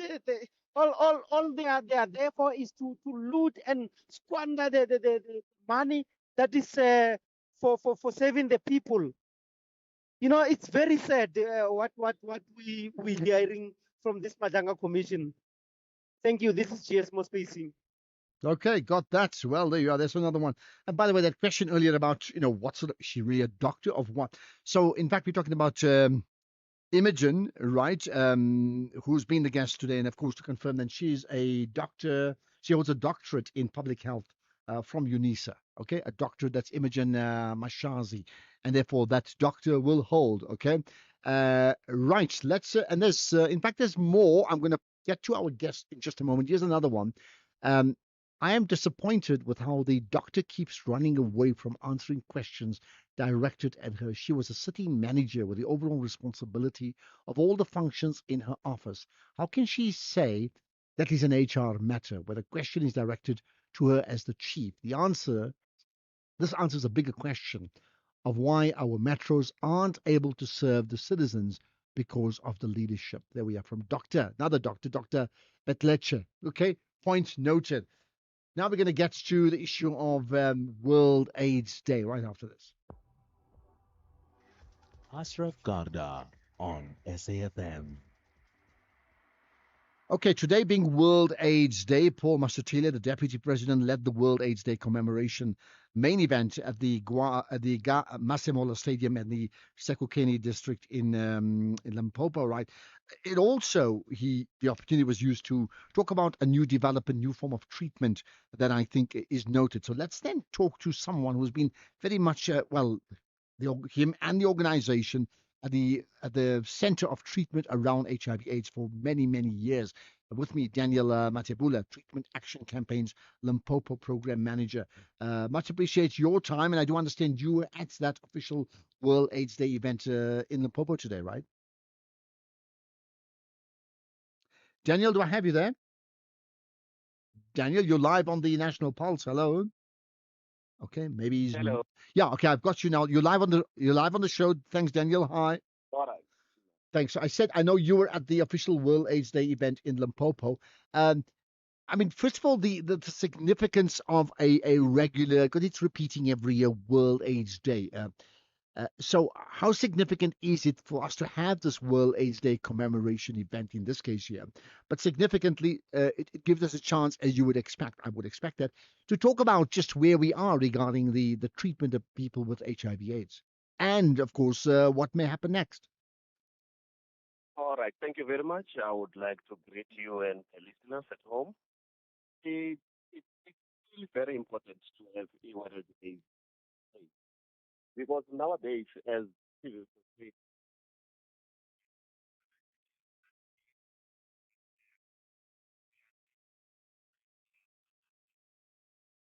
we have a time to talk to a commit and as organization. So we are still calling for that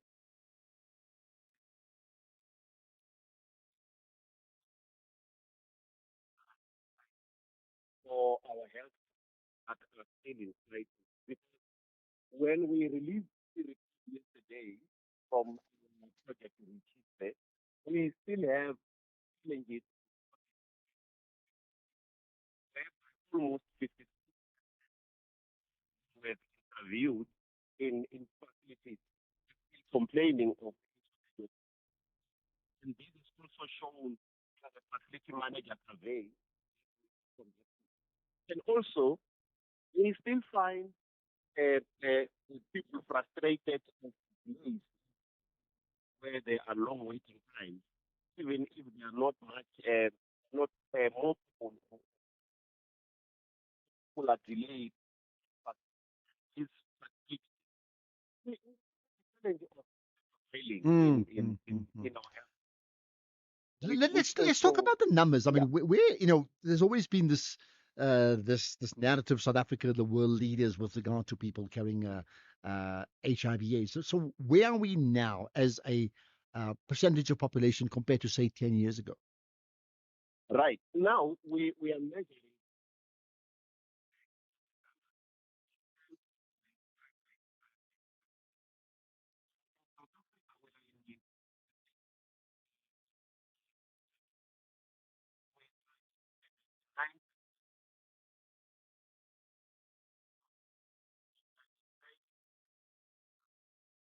now.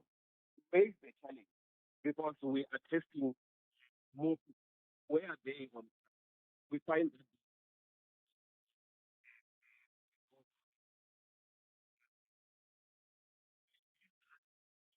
that 1 million pounds they get campaign will this bringing care.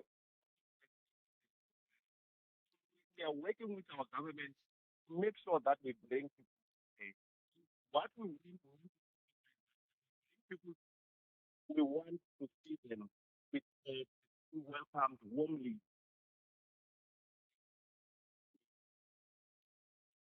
Mm. Let's then talk about, I mean, what has been the impact of U.S. policy on South Africa? Because what we'd heard a few months back was immediate cutbacks through, through their programs for South Africa and other countries too. Yeah, that was a major challenge. Okay? Hard challenge. Because now the paper card fund is not because we were getting money from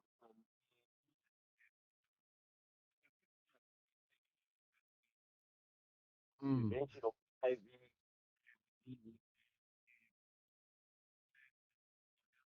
Yeah. So I'll tell you what, hold that thought because I want to find out now that if that money's stopped coming, how do you cope right after this? This week on BBC Primetime, watching TV could make you a winner. It's the BBC Primetime Watch and Win competition. Just tune into your BBC Primetime shows, answer a few simple questions on S3's TikTok account, and you could walk away with awesome prizes. From thrilling dramas to jaw dropping reality shows, the more you watch, the more chances you have to win. Watch, answer, win. Only on BBC Primetime. Airs weeknights 9 to 11 p.m. on S3. Your couch just became the best seat in the game. The Atlas Lionesses of Morocco and Mzansi's Banyana Banyana return to the battlefield. The rivalry between the North and the South continues. This is the international friendly. Witness the spectacular encounter between Morocco and South Africa this Tuesday, 2 December at 7:30 p.m. Live on SABC Plus and SABC Sport on DTT Channel 4. Proudly brought to you by SABC Sport.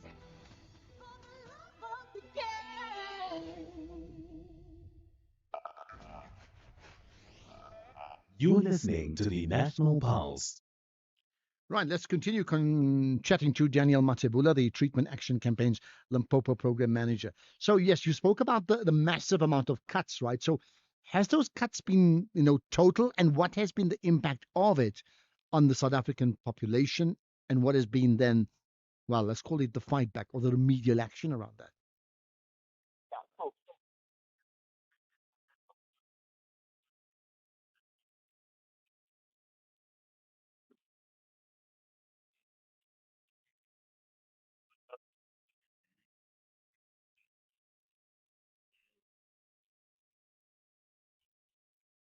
the antiretrovirals that we get, some of the money paid were coming from health.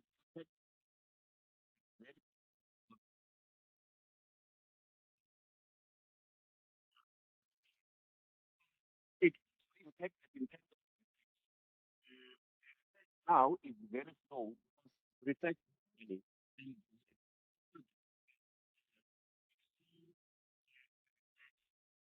coming slow now because there is a fight back. Is trying to fight.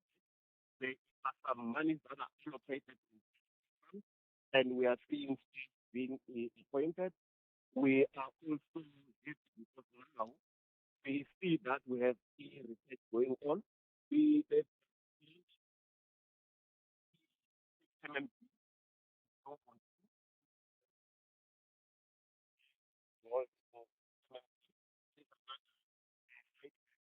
there is Lena Kapave that the minister was the president of the exposure prophylaxis. It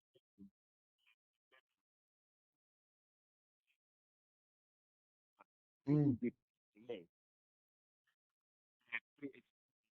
Prophylaxis.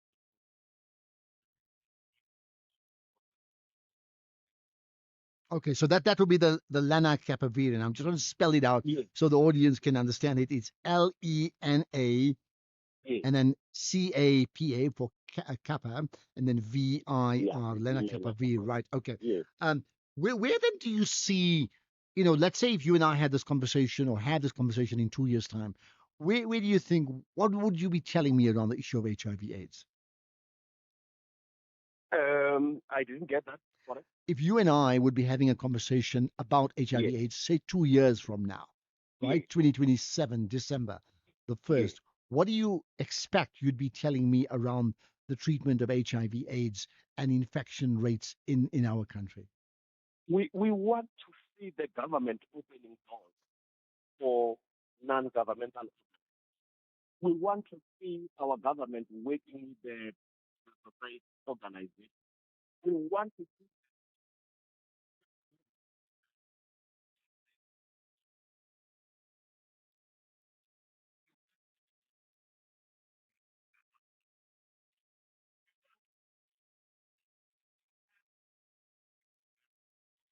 see 93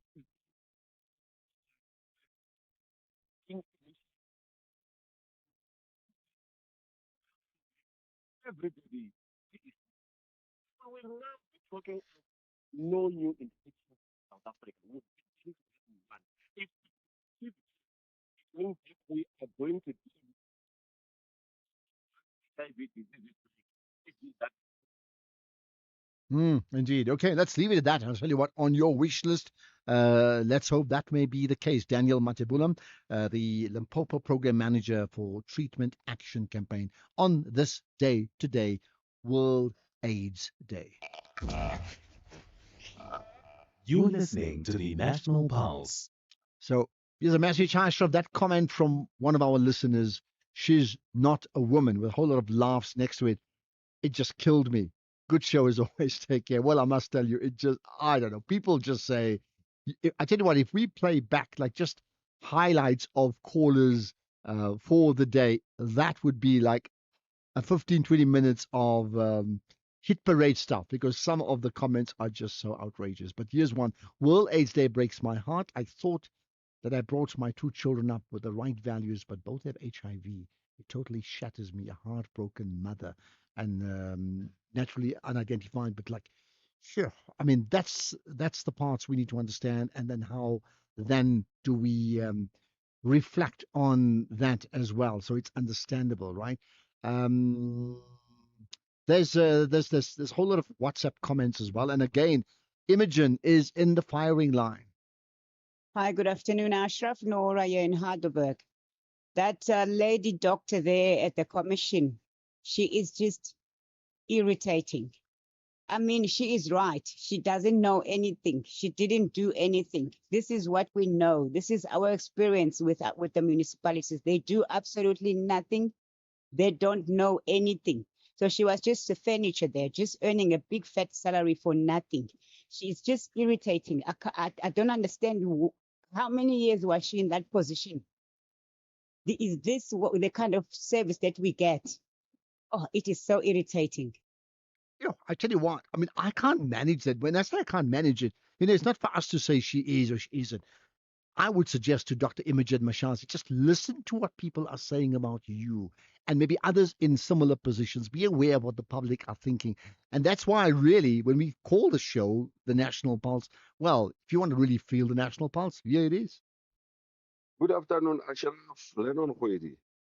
Ashraf, I'm asking myself, why did they, in the first place, have to call this manager?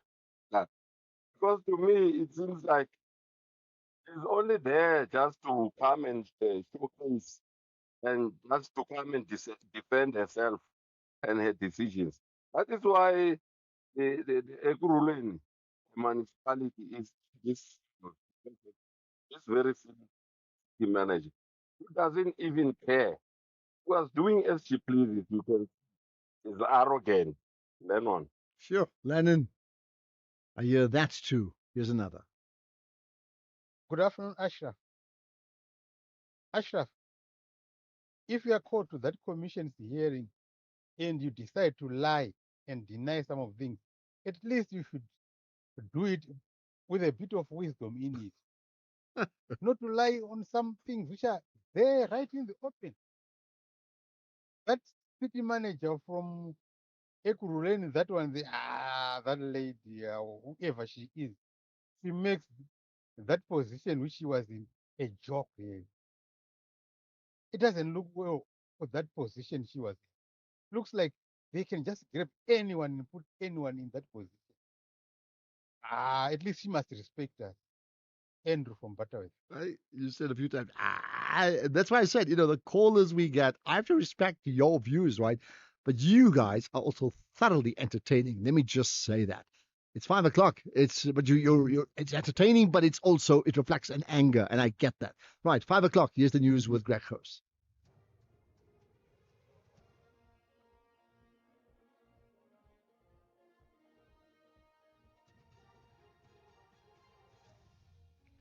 Thank you, Ashraf. City manager denies interference claims and more arrests possible over Russia recruitment.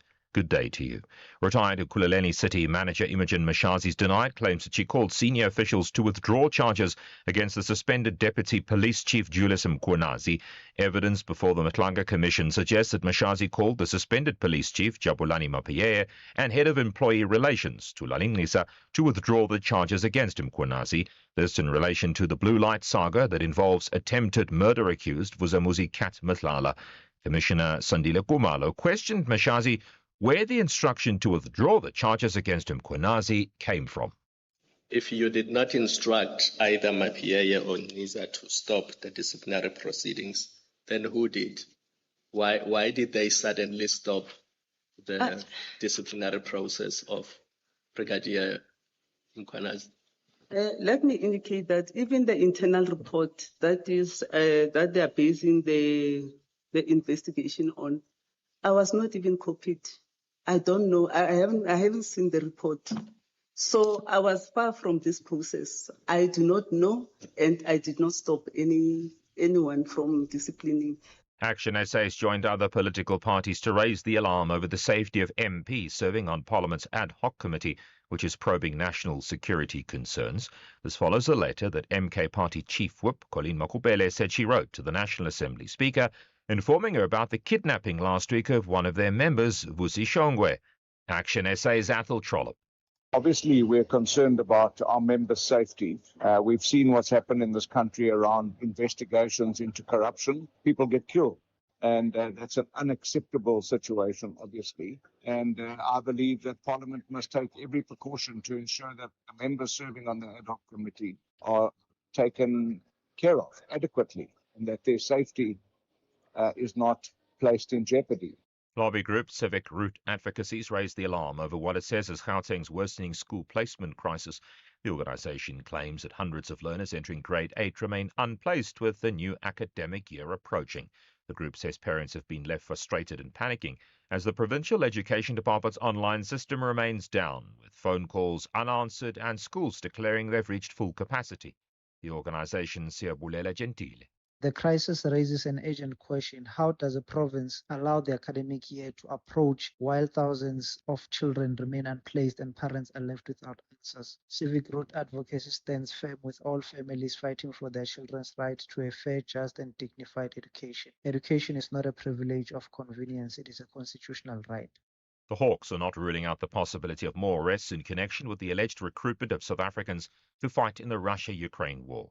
This follows the postponement of the case against 5 accused to next week for a formal bail application. SABC freelance presenter Nonkululeko Mantula, Tulani Mazibuko, Xolani Ntuli, Sipamandla Shabalala and Sfiso Mabena appeared briefly in the Kempton Park Magistrates Court east of Johannesburg, charged with contravening the Regulation of Foreign Military Assistance Act.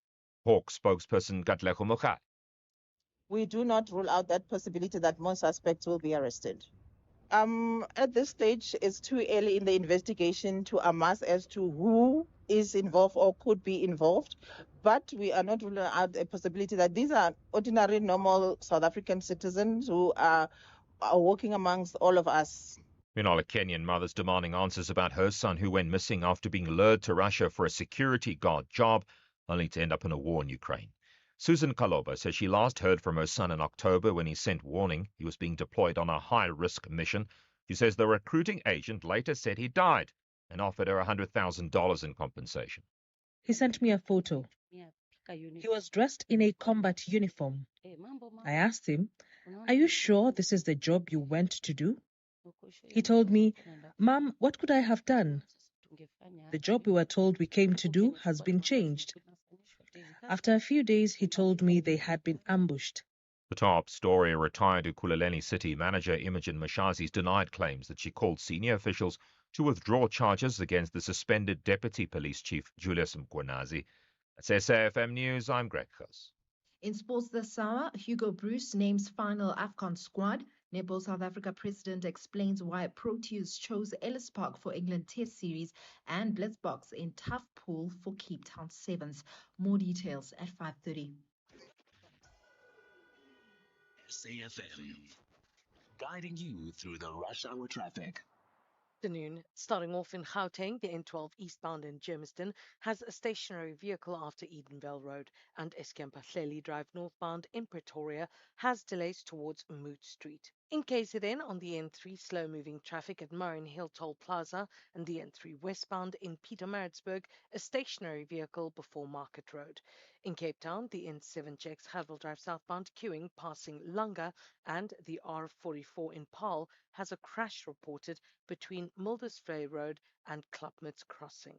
With your traffic update, I'm Irma G. You can become a victim of a legal problem: wrongful arrest, assault, uncontested divorce, rental disputes, maintenance matters, or labor problems. It can happen to you.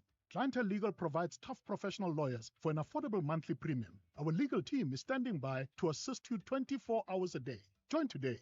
SMS SAFM to 32195.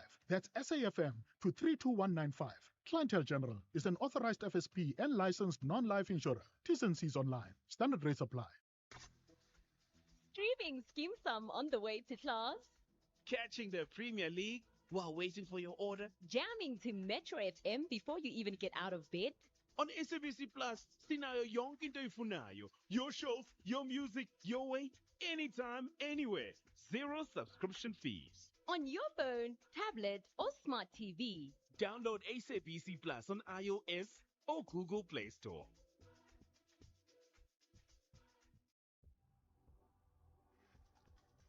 The National Pulse with Ashraf Garda on SAFM. You're listening to the National Pulse, weekdays 3 to 6 p.m. Right. I wonder, just let me put this to you, right? And there's been such criticism of Dr. Mashazi. Now, have you seen it differently? I just want to get a different perspective. If there is another perspective, have you been listening and watching her and saying, hey, come on, man, you're saying this, that, and the other, but I see this very differently. She's being open and honest about what she knows and what she doesn't, and some things maybe not in her domain. For example, and if that may be the case, then I want to hear it. But hey, I'm not telling you what to think. If you feel, as many others have felt as well, that like this is a no, then that's fine. I certainly want to hear it as well. You know that. You can WhatsApp further voice note comments. And if we get a chance, we may just go back to the commission. We'll see what happens just now. But in the meantime, there are two other issues we're going to talk about. There's a fascinating report around what they call the 300 Finance Champions Report, which we'll touch on just now, and significant where Nigeria and South Africa fits in on that one then. But for now, the Commissioner of the Border Management Authority, Dr. Michael Masiapato, has confirmed that on the 26th of November, the dates are important here, 26th of November, the BMA Port Agriculture officials, so BMA is in border management, right? The BMA Port Agriculture officials intercepted an aircraft from Kenya and Tanzania carrying veterinary medicines in two polystyrene boxes weighing about 84 kilograms that were allegedly in transit through the Polokwane International Airport to Maritzburg, right? So what does all this mean? With me is Dr. Eddie Machedi, the Border Management Authority's Port Agriculture Senior Commandant. Dr. Machedi, appreciate your time here on the National Pulse. I think it's for committee.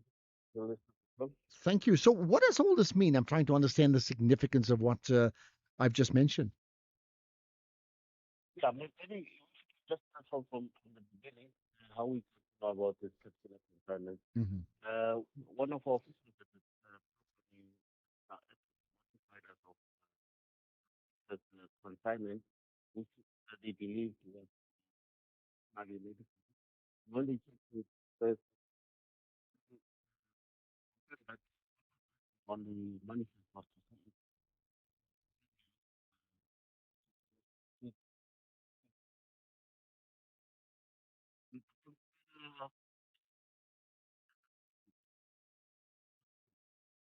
it, it, it, we had refused it.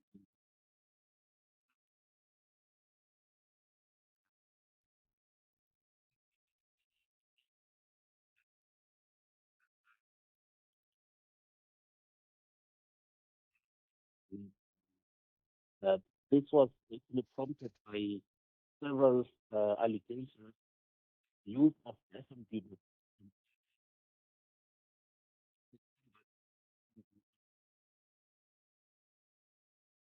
Okay. So what then happens next?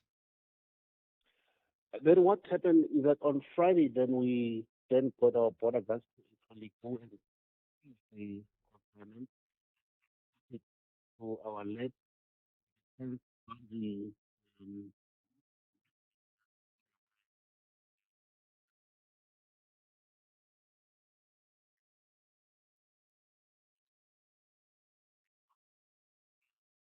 to confirm that what the label on the like was better than is alleged but was right as SMD. And we requested into a report. And I'm sure that that kind of thing. But that now falls now the mandate of that kind of business. Take it once Okay. I mean, have you had similar incidences like these around veterinary medicines and the implications thereof? not directly. I think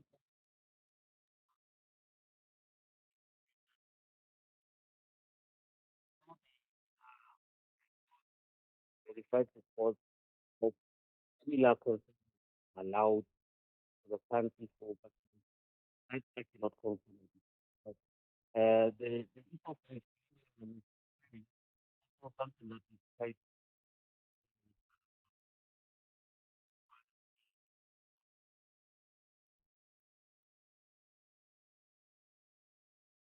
Okay. So in terms of the taking action, I mean, is there anything else you can tell us that we ought to know? I think it's important uh country also come up with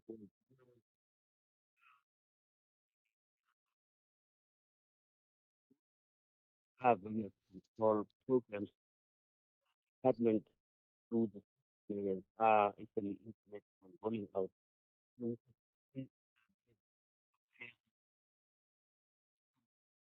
of solve problems,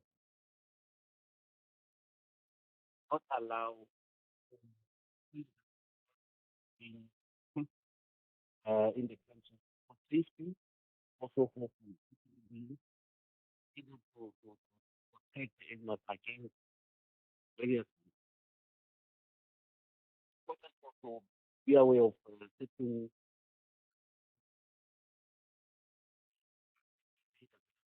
what under Mm. use. All right, just the last thing. I mean, are you able to tell us anything about the people directly involved in this? I don't think that I think that if anything, the information will be At the right time, yeah. now it's Okay, let's leave it there. Dr. Eddie Machedi, the Border Management Authority's Port Agriculture Senior Commandant, on this issue of the interception of illegally imported, and that's a key, illegally imported veterinary medicines a few days ago, in fact, on the 26th of November. This is the National Pulse. With the ever-changing financial landscape, it can be difficult to make sense of all the moves at times. Join me, Jimmy Moyaha, on the SAFM Market Update with MoneyWeb, Mondays to Thursdays, 6 to 7 p.m, as we break down the key market trends, top financial stories, and smart investment insights, all in one place. It's everything you need to stay financially informed and ahead of the curve. You are listening to the National Pulse with Ashraf Garda. All right, let's get to some of your voice notes as well. And I can tell you now the responses around Dr. Mashazi has been huge, massive. Here is another. Gore. You, the lady, the leader in Eguruleni. What kind of leadership do we have? Sometimes education does not improve the skills of the people. People just have papers. Some people, no matter how uneducated they are, they still are streetwise. They still can lead and present leadership qualities. But here, education seems to be flopping. Education and wisdom did not meet. Look, maybe when people give us their qualification, when we say someone has got PhD or doctor, we must say doctor in what, really? Because some PhDs are not worth it. They're not worth the paper written on. The skills of leadership is not portrayed anywhere. Well, some leaders need to be appointed on quality and merit, not stooge that can be used. You can see she has got no leadership qualities. She can't answer things. That maybe that's the point. I mean, you can. I mean, she's got this PhD in public health, so she's in the right space in that sense. But it doesn't always mean that one is able to then translate that into in terms of into actual leadership, right? I mean, I think we get that. Okay, but maybe that will a lot more will emerge. Now there's more. Ashraf, Prince in Durban. Ashraf, I still don't understand why these officials, all these officials, when they come into the commissions, they come with all these defensive shields around them, defending themselves against who really? Against us, the citizens who they took an oath to serve. It doesn't really make sense. Seriously. I think somehow they do not understand the sensitivity of their job. Somehow they are mistaking their jobs for their personal lives. Now, when time comes for accountability, to them it feels as if like a life threatening situation. Hence, they feel they have the right to defend themselves by all means. No man, this nonsense shouldn't be allowed. Good afternoon, Mr. Ashraf. Mbongo Sundisa here. Hey, Mr. Ashraf, you know, it's very wise and very important for someone to have a will. You see, this thing, people now in nowadays, they don't marry for love. They marry in order to benefit either by divorce or after death. Please, man, people, make sure that you've got a will before you die. Otherwise, you will lose or your family will lose. There are a lot of vultures out there. And there we are. And there's a couple of more comments that I want to pick out on. Here's some more. In fact, The National Pulse with Ashraf Garda, weekdays 3 to 6 p.m. In fact, what we'll do is we'll play further comments as soon as we get the chance later on. Right now, let's talk about this. There's the findings of the Jeune Afrique 300 Finance Champions reports. What does all that mean? Well, significantly, according to this report, the Guarantee Trust Bank retains the top spot amongst the consolidated banking groups, with 4 Nigerian lenders in the top 10. Some questions to be asked around that, isn't it? Liane de Bassompierre is the business editor of the African Report. Appreciate your time and thanks for connecting with us on SFM's National Pulse. Thank you so very much, Ashraf. It's very good to be on the show this afternoon. Much appreciated. I suppose first, let me start by you giving me an overview of what the report entails, and then we'll deep dive into some significant findings there. Fantastic. Well, it's the 300 Finance Champions, which is a ranking for understanding really the dynamics and performance of Africa's financial sector. It is available on the Jeune Afrique website, as well as the africareport.com, the English language version or sister station or sister publication rather of Jeune Afrique. And the 2025 edition offers depth analysis of the 29 leading Pan-African banking groups, the 200 best performing national financial institutions, and the continent's main insurers, using a very rigorous and updated evaluation framework. So if you take, for example, the banking sector, it didn't just look at the assets, it looked at profitability, liquidity, solvency, credit quality, and size to come up with these rankings. Okay, and when you say that I mean, you're just given a criteria, but and the process to get to that, applying the criteria, tell me more about that.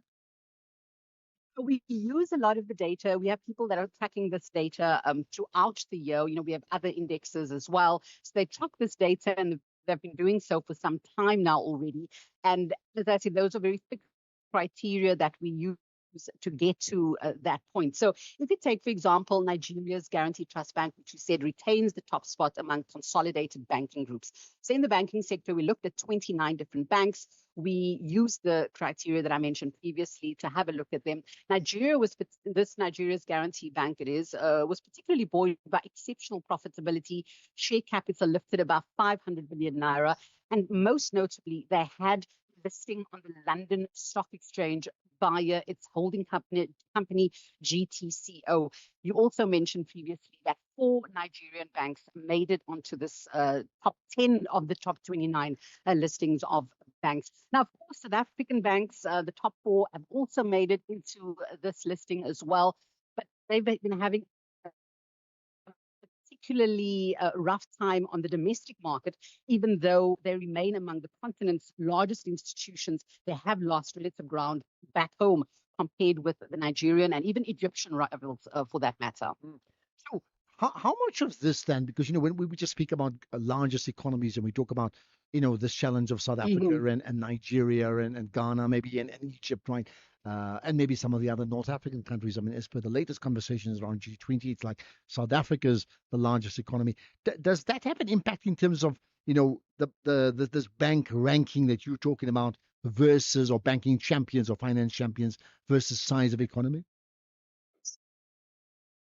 No, it really just lays out the land of what these different financial institutions are doing. As I say, we also rank and create basically information that people can use. For a very long time in Africa, there's been an information vacuum. So if you look, for example, I spent 5 years in Cote d'Ivoire, and it has a very dynamic banking sector. And we've seen in a country like Cote d'Ivoire that has seen growth rates in the past few years of between 6 and 7% per annum. And if you look at a country like that has a very dynamic banking sector, us here in the bottom of the continent, we don't necessarily know what's going on. So this index also provides information for our subscribers and our readers across the continent to make decisions by getting this kind of information. And speaking of Cote d'Ivoire and the Francophone West Africa, for example, they've seen quite a lot of consolidation because of the West African Economic and Monetary Union, basically saying regulators mandating an increase in minimum share capital from 10 to 20 billion CFA francs. So we've seen a lot of consolidation in Francophone West Africa. We've also seen growth as European groups of withdrawing from that region, and it's creating the opportunity for buyouts of local subsidiaries and the development of financing for the real economy. So this has been very dynamic. And so rather than a listing of best to worst, the worst to not so good, it is really just a way for us to explain what is happening in the finance sector across the continent. Okay, and to be clear, you've used the word consolidate rather, or consolidation maybe 4 times. Yes. I mean, I think I know what it means, but what does it mean in the context of banking? Well, this specific, so we have the 300 finance champions. We've spoken specifically about 29 different banking groups. It just looks at the data in a very different way. So if you look at a bank like Standard Bank, that is the biggest bank by assets, it also then just it doesn't put it on the top of the rankings, but it looks at other aspects, like I mentioned previously, using issues like we're looking at profitability, liquidity, solvency, credit quality, and size. So it's not just looking at it through one lens of the size of its assets, for example. All right. Well, how we did highlight the leadership, let's say, of the Nigerian lenders in this case here, right? How significant is that when compared to other African countries? Naturally, we will bring up the South Africans, but not just exclusively South Africans. So, yeah, how significant is that? No, we're seeing, banking leadership in different parts of the continent, actually, Ashraf. Obviously, Nigeria is listed quite well on this particular ranking, but we're also seeing Moroccan banks doing very well. They've also been able to finance a lot of the growth that for the 2030 World Cup, which they will be hosting with Spain. We're also seeing banks like in Egypt, for example, also showing leadership in North Africa. As I said previously, in Francophone West Africa, we're seeing groups they also being showing leadership. So it's not that they necessarily just the leader for the continent; they're a leader in West Africa, and there are other leaders emerging as well. Just finally, I mean, in terms of you would also look at key factors that lend itself to the growth of these banks. I mean, that allows them to succeed the way they do. And of course, and I know not everybody are into high level banking, but everybody's into their own businesses and look at intra-territorial trade as well. What for you are the big lessons and takeouts we can learn from this? There's a lot that we can learn. So I think for this particular year, it's been consolidation and expansion. And I think from all the banks that we've seen across the continent, that's really been a period of extreme consolidation. We, for example, seen Bank, which is one of the biggest lenders on the continent, with the withdrawal from Nedbank from their group and another investor taking over. We've seen consolidating in other ways. And so I think some of the lessons have been consolidate first and then expand. And that's really where South African banks have seen its growth, not necessarily in our home market per se, but also in expanding across the continent into several different markets. Okay, that's where we can leave it. Accepting, I'll ask you if the audience, this SFM community wants to learn more about it, can you direct me to an address? Yeah. Where can I direct them to? You can direct them to info@theafricareport.com. Okay, so that's an email address, right? info@africareport.com or the website, the portal will be africareport.com. Okay, exactly. Perfect. Much appreciated. Quite fascinating indeed. Much. And that's Leander Bassompierre, the business editor of the Africa Report, reflecting on the 300 Finance Champions Report, and in this case here, 4 Nigerian banking lenders in the top 10. What does that tell you about Nigeria, the West African region? And naturally, we would make the comparison between that region and South Africa. This is the National Pulse. You're listening to the National Pulse. So here's one comment that I must pick up on. Yeah, there we are. Let's get for a WhatsApp comment. Good afternoon, Ashraf. This is Madlanga from Pretoria. I don't understand as South Africans. It's like we are back no bite. When it's time for us to make serious decisions and choose who's going to govern us and govern us ethically, we choose the same old problem. I mean, why are we criticizing our Dr. Shazi? Because I think she was chosen, she was picked by our own ruling party, the ruling party that we pick over and over again. Now we want to criticize. I don't understand it. She is our own. She is not the problem. The problem is what or where she belongs, what we chose. We keep choosing them, and then we act all shocked now. Oh, goodness. I think a political party, some parties may use your soundbite as a soundbite to convince people to vote for that party, your versus another party, in the light of what you just said. Interesting comments. Thank you for that. Good afternoon, Ashraf. Dr. Mashazi displays typical primary healthcare givers attitude and arrogance. Thank you very much. Diva's attitude. Oh, my goodness, the adjectives. Afternoon, Ashraf. For me, what I would say of a lady people are commenting of is that she must be taken to court and be declared delinquent. I think that had happened before with that lady of SAA. I forgot just her name. It was connected with Zuma. So she must be declared delinquent, managed, so that she can't be hired anywhere else. Okay, got that. I tell you what, let me pause on that and let me tell you that as far as commissions go, tomorrow's witness is a person by the name of Mr. Senzo Mtunu. Where would you be listening? Tune into SFM, I'm sure. 5:30. Here's the news headlines with Greg. In the headlines, the MK party's confirmed the resignation of Lucky Montana as one of its MPs. The retired Ekurhuleni city manager's denied claims that she called senior officials to withdraw charges against the suspended deputy Metro Police chief, and survivors who fled the fall of al-Fasher in Sudan's Darfur region have given harrowing accounts of abuse by the paramilitary Rapid Support Forces. There's a full update at the top of the hour. SAFM, guiding you through the rush hour traffic.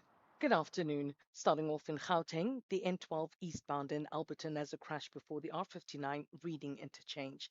Hendrik Potgieter Road, westbound in Reimsig, has a crash reported before Faro Road, and Steve Biko Street, northbound in Pretoria, is where a fallen tree is reported before Kotze Street, that's causing some serious delays. In KZN, the M4 southbound has a crash reported before the N2 highway exit, the N3 westbound a stationary truck after Cliffdale, and the N3 westbound queuing towards Spaghetti Junction. In Cape Town, the N2 outbound slow moving towards Bunga Avenue, the N1 Service Road outbound slow moving towards the N7 highway, and Marine Drive outbound slow moving between Milnerton and Tableview.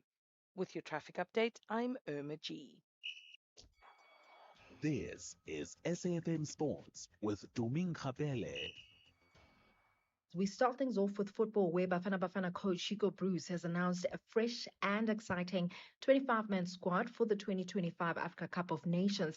Now, the squad is very similar to the team that won bronze at the 2023 AFCON, and the biggest surprise is the absence of Mamelodi Sundowns star Themba Zwane. In terms of how the team looks like, Captain Ronan Williams leads the goalkeepers with Ricardo Goss and Sipho Chain as his backups.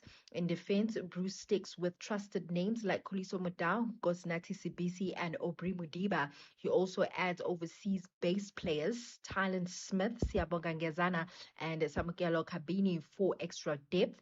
In the midsection, there's Tebogo Mokoena, Batusi Obas, and Talente Mbata, with Portugal-based Pepelo Sitole returning to bring strength and control in the center. In attack, Oswana Palis, Mahangota, Tepang Muremi, and Evidence Makopa all keep their spots after strong World Cup qualifiers, and they are joined by Lyle Foster, Elias Mukwana, and the exciting Shandre Campbell.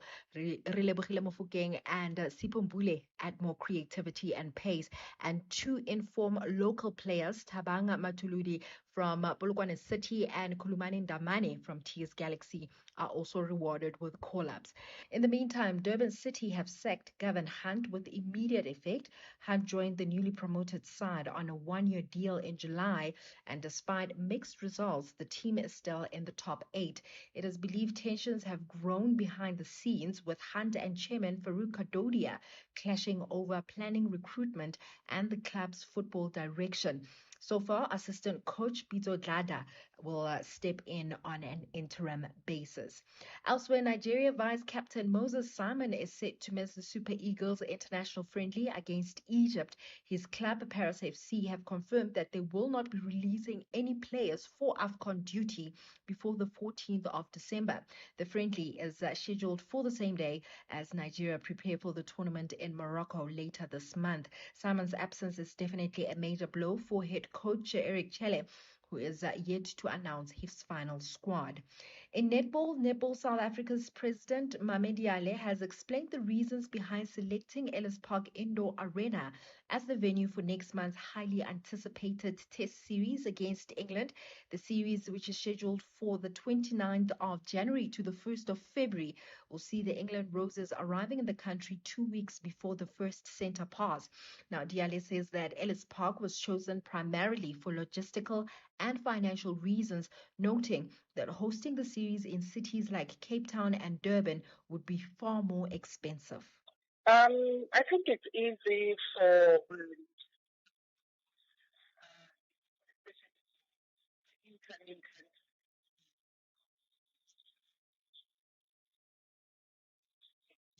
but also are they, financially viable?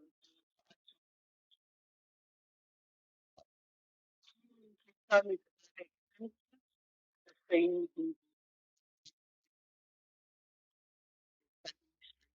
In terms of rugby, the Blitzbok will look to bounce back from a fifth-placed finish in Dubai at this weekend's Cape Town Sevens, but the hosts are going to have to do it the hard way.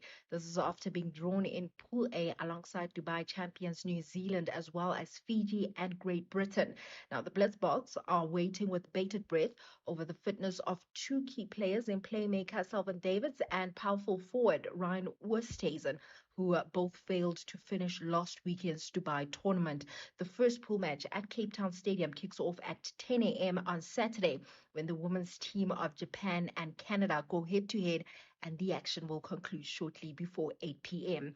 In cricket, Travis Head says that he's ready to keep opening the batting for the Australia side if that's what the team needs to win the Ashes. Head stepped into the role when Usman Khawaja suffered back spasm and hit 123 of 83 balls to guide Australia to victory. Khawaja has since recovered and remains in the 14-man squad for the second test at Gabba, but his place is uncertain given his recent poor form. The second test starts from the 4th of December. Anything's off with motorsport. Formula One is set for its most dramatic season finale in 15 years. After Max Verstappen won a chaotic Qatar Grand Prix, which was helped by a costly strategy error from McLaren, Lando Norris saw his title lead cut to 12 points, with teammate Oscar Piastri now 16 points off the top. Piastri was left stunned after a likely win slipped to second place. Norris still heads to Abu Dhabi as the favorite third place finish would basically secure him the championship, even if Verstappen wins. It's the first time since 2010 that three drivers enter the final race with a shot at the title, a year remembered for Ferrari's strategy mistake that handed Sebastian Vettel his maiden championship. With that said, it is a wrap from my side. Right, more with Tumi tomorrow. Economic news on SAFM. Facts and figures you can count on. Right, Jimmy Moya hosts the show from 6 to 7. He's very much in the hot seat, I'm sure about that. Jimmy, what's the top of the agenda as we get into, the first day of December, right? Good evening, Ashraf. Good evening to the listeners. I, for one, am getting ready to start winding down for December, and I think a lot of the companies are doing the same. There's a lot of news that is kind of being discussed at this point, possibly deferred to next year. I think it's been quite the eventful year from a trading and a markets perspective. But for now, the show does still continue. We're going to be taking a look at some latest developments from the South African Reserve Bank. They've announced some new exemptions with regards to payment services providers and potentially opening up that space a little bit more. We're going to take a look at that with the South African Reserve Bank and speak to them directly about it and get a sense of what they have in mind there. We've also got a conversation taking a look at the latest PMI data that came out today from Stats SA. Interesting data points towards quite a significant contraction from a South African perspective. We're going to try and make sense of that and see what the potential implications of that could be. Then we have a conversation with Alex Forbes, CEO, Davy de Villiers, taking a look at the first 6 months of their new calendar year, or their new financial year rather, and how they have been performing in this time. We're going to get a sense of what lies ahead for the business and what they have in store for the next 6 months. Then we have a conversation with Anchor Capital's Chief Executive Officer Peter Armitage around the conversation that's unfolding between Remgro and MSC, Mediterranean Shipping Company.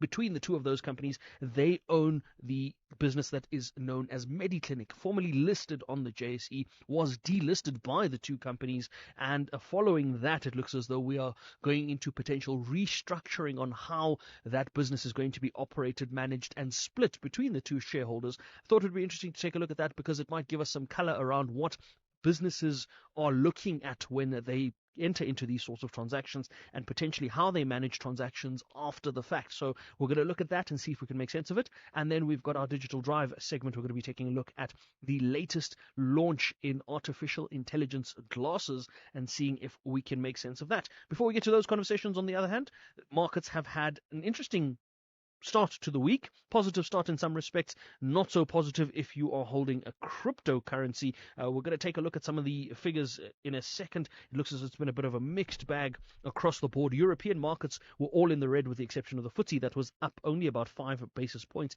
but technically that is a green close to the day. If we look at Asian markets, the Nikkei was down almost 2%, whilst Chinese markets were up about 0.5%, and the ASX in Sydney was down almost 2/3%. South African markets, much better day, much more consistent. All green sectors, financial stocks up 0.25%, industrials up 0.5%, and resources up 2.2%. The all share up 1.1%, and the all share up 0.9%. The top 40 up 1.1%. We're going to take a look at some of those driving factors a little later on. The rand, 17 rand and 8 cents against the US dollar, starting off the week almost a full 0.5% stronger. Against the British pound, it's at 22 rand 64. 1 euro, 19 rand 87. 1 Australian dollar, 11 rand and 20 cents. I did say that the Bitcoin price was not having a good time. It is back below $90,000 at 84,500 at the moment, with the stronger rand that still puts it at around 1.445 million rand. Last look at the commodity side of things before we go. Gold price is back above $4,200 a fine ounce at 4,243. The oil price relatively unchanged, $63.30 a barrel. Platinum is now approaching $1,700 a fine ounce. Palladium is back above $1,500 a fine ounce, and silver is almost at $58 a fine ounce. We're going to look at these movements a little later on and see what we make of them. But of course, that conversation comes up after the 6 p.m. news. For now, Ashraf, back to you. Right, perfect. Thanks for that, Jimmy. We'll hold you to all of that. Jimmy Moyar, 6 to 7 with the SAFM market update. 5 teams, 1 epic journey. No flights, no smartphones, just grit, maps, and pure determination. Race Across the World Season 3 is back, and the stakes have never been higher. From bustling cities to remote villages, who will conquer the chaos and cross the finish line first? Thursdays at 6 p.m. only on Boost 3. Yes.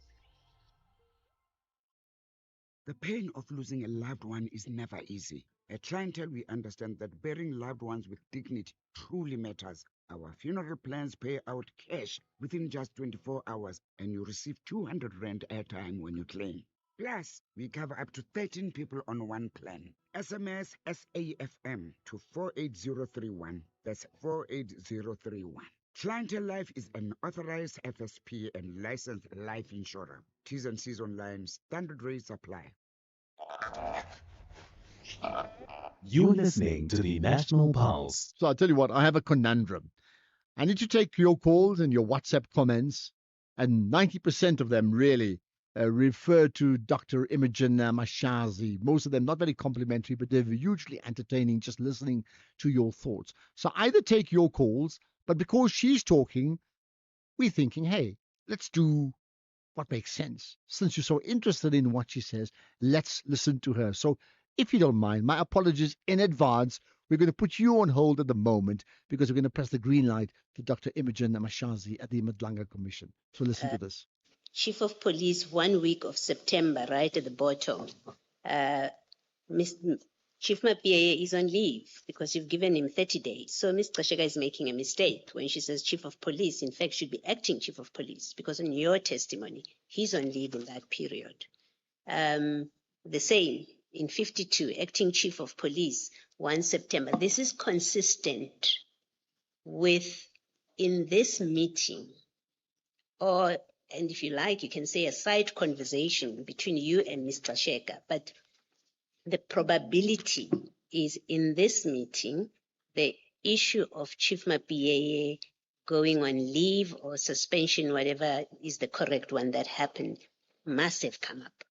Otherwise, Mr. Sheka made it up that he's going to be the chief and he will be reporting on the 1st of September when he's on leave. Doesn't make sense. Remember, these minutes were not crafted same day. Okay, they were crafted on the 17th, but in terms of the plan, the way it is done, it doesn't have a date. It might have been that already at this point, Ms. Gashega or Chief of Police is already on special leave. Remember, it was the 16th where he requested, the 17th, the meeting, the 18th, he left. The 18th of August left. The gist of the matter was the issue of special leave discussed in this meeting, which I say I am not aware. No, Miss. And I'm saying I do not want to give credence to these notes that I indicated in the meeting, and I would request the commission that they should wait for my submission, my letter to the executive mayor. Yes. Talking to these issues. I accept, at least for now, that you don't want to discuss the notes from space. I'm discussing the minute that you accept and that you rely on. That on the face of this document, if you recall earlier on, I put to you that the discussion was translated into this plan. What we are told is an operational plan. When Kasheka allocates tasks, she didn't make it up. At least this document represents that the meeting agreed that the chief of police and acting in week 1 will do certain things, right? And this is week 1 after the meeting. And so those dates there are what was agreed in the meeting. And she could only say acting chief of police because she knew when this meeting allocated tasks in this document, that meeting knew that there's going to be an acting chief of police. And it could only be because the issue of him being on leave or suspension was mentioned in that meeting. Has to be. Ma'am, I don't know if you follow my sequence. I said I met with the chief of police on the 16th, where we discussed these issues, and he requested leave, and I agreed to that leave. What was left was for the HODHR to check if he has enough vacation leave. Because if you check, unfortunately, I could not print his leave record. He did not have enough days to take leave. Hence, it was the last option for me, even though I was elected, to give him a special leave. If an important person like Chief of Police, being responsible for the safety of all the citizens, including his own or officials within the city, alleges that he is exhausted, he is fatigued, the reasonable thing that an accounting officer would do would agree to a leave so that he can deal with these issues. I accept that. By the 16th, ma'am, what I'm discussing with you. By the 16th, already we discussed the leave thing. Linda Gashega already knew that the chief has requested leave. What was left off on the 16th was for her to check days so that I can approve. But it became apparent that he doesn't have leave days, hence I gave him a special leave. Yes. Ma'am, all I'm trying to clear with you is this document represents that your meeting of the 17th agreed that the acting chief of police will weekly deal with low staff morale and communication. That's an agreement of that meeting. Okay. And it could only be the agreement because the meeting was told that he's going on leave. I'm not sure why you have difficulty with accepting that this is what the document represents. I accept the document. Thank you. Thank you, Commissioner Baloyi. And in fact, Dr. Mashazi, if you turn over leaf in your annexure bundle to page 53, and that's annexure IM 15, this appears to be a letter written by you dated the 18th of August 2023, addressed to Chief Mapieye and copied to Ms. Kasheka, and it's dated the 18th of August 2023. You see that? Do you see that? Yes, I do. Thank you. And here you reference a meeting of the 16th of August 2023, wherein you requested special leave due to the emotional strain you were experiencing. That's what you write. Mm. And then if I skip a paragraph, the next reads, having considered your request and after implementing mitigation measures for the efficient operation of EMPD, it has been decided to accede to your request for special leave for a period of 30 days, effective Saturday, the 19th of August, 2023. You see where I'm reading? Mm-hmm. This letter is dated the 18th of August, 2023, and it is countersigned upon receipt by Chief Mapieye on the 18th of August 2023. Why is it dated so late if you already had reached agreement on the 16th? Why wasn't this letter written and issued on the 16th? Then his special leave could have started immediately after the meeting of the 17th. He requested the leave on the 16th, and because we had to verify in terms of the number of leave days that he had, and that was only confirmed on the 18th that he doesn't have leave days. Hence, we opted to assist him with special leave. Is special leave taken on the basis of normal leave days, or is it a special leave and it's a different allocation? Special leave in terms of authority of the accounting officer. If an officer, a senior manager like himself, doesn't have enough days when he requests leave, the accounting officer can actually approve such leave, especially because he did not have vacation. Otherwise, he was going to be subjected to leave without pay, which was not going to be fair on him in terms of financial responsibilities. But what was there to check when at your paragraph 81.1 you state on 16th August 23, you held a meeting with Chief Mapieye during which he requested special leave. So you say special leave is different from normal leave. So on the 16th, already you knew that it's special leave that is required. Mm-hmm. What was there to check? Firstly, if a person requests the leave, we must first check the days. We must first check whether he has vacation leave before we offer him special leave.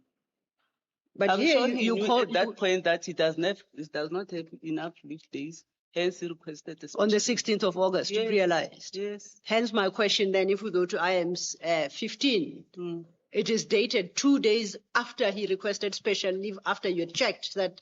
Why is it dated only 2 days later? Why not on the 16th, on the day he requested special leave? It is upon his request that he started on Saturday, and it is upon his request that he be on special leave because he did not have enough days, as we explained, HR explained. So the emotional strain could wait from the 16th to the 19th, according to him. To him? Yeah. So his emotional strain was such that he could take another 3 days at work. He was good for that. Well, it's up to him to answer. Okay. Because he suggests that you imposed this special leave on him. To the extent that you prepared the special leave and forced him to sign, that's his testimony before this commission. Hence, the strange start date of the 19th, which is a Saturday. It would normally, you don't take leave over the weekend. Your leave is for work days. How do I force a person, a police officer, an HO or senior manager to take special leave? Why didn't he report that to the executive mayor? Why didn't he? He reported me to the executive mayor that I forced him to take leave. He should have done that rather than him wait until the following year that he was put on a forced special leave. He waited. But if his testimony is anything to go by, it is what he was subjected to by the person through whom he directly reports. And the intimidation and the harassment and just generally protecting Brigadier Mkwanazi. And that by this time it was non-negotiable on your part that he's leaving. Regard being heard to his summary of the meeting as he understood it, of the 15th, according to him, of August, where he brought the precious stones issue to you. And according to his testimony, you effectively blew a gasket and you said that he is being biased towards Mkwanazi and he should take leave and go clear his head and come back less biased. And curiously, those are the same words that Spies records in his note, RS-23 and RS-23A. So it's purely coincidental that he would note the same, he would record the same words that Mapia claimed you expressed to him. Or are you suggesting that they are perhaps in cahoots? Exactly. Exactly what? The question. Cahoots in terms of whatever fabrication they made against me. And the fabrication according to their own notes, when they produced these notes to the mayor a year later. So they had enough time to actually fabricate and collaborate whatever information they wanted to. Hence, one of the issues that I'm raising is that we were not given enough time. They were given free airtime to prepare and collaborate and prepare documents so that they collaborate their stories. And it's unfortunate that we were given a week to look at all those allegations within 2 weeks or a week. In fact, within a week, because we received some of these things on the 25th of August.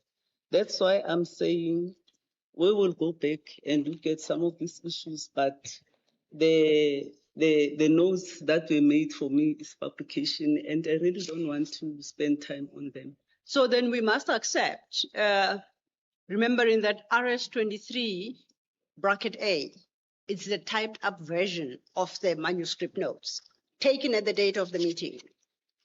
So we must accept on your logic that the fabrication occurred immediately as the meeting was panning out. Is that what you're proposing? It's not a post-fact concoction by them. Spies was fabricating them as he's writing in the minute. And somehow they were in cahoots with Chief Mapia on that. Is that what you're proposing to the commissioners? Yes, ma'am. Is that logical to you? What am I? Is that logical to you? What you're proposing, does it sound logical?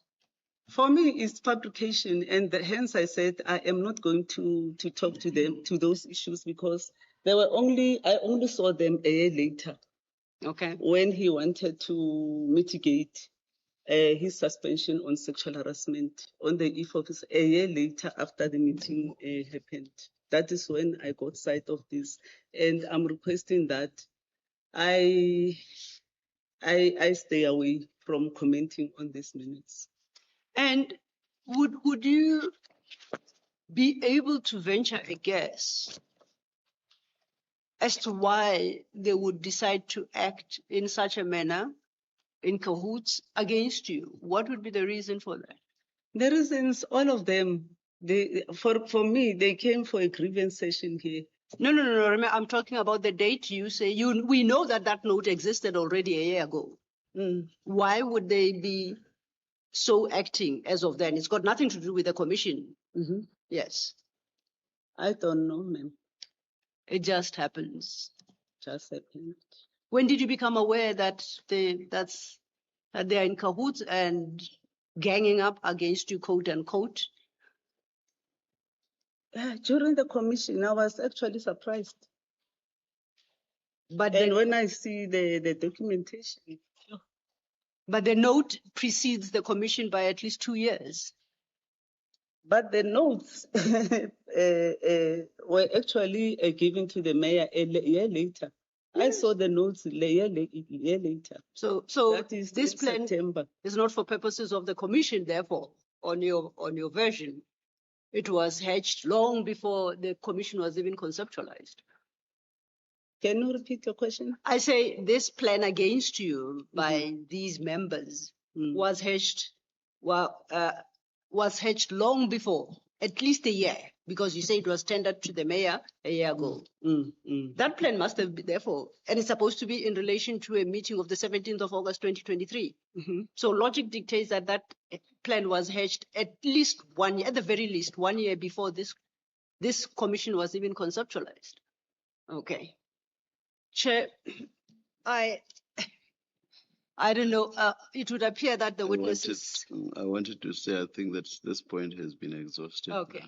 I think we're all hitting a wall now. We tried. Move on. We still have about 5 questions, I think, to go, and unlikely to finish. Okay, and that's where we're going to leave it. So I didn't take your calls. My apologies for that. But we did have Dr. Imogen Mashazi confirming whatever you think or whatever you don't think. Either way, right? Just a reminder, so tomorrow is a big day. Senzo Mkhunu comes up as a witness in the Madlanga Commission. So it comes up from 2 o'clock in the afternoon. Naturally, we will be covering it. Fingers on the pulse, you and I here on the National Pulse. Let's get the news. It's 6 o'clock. Here's Greg.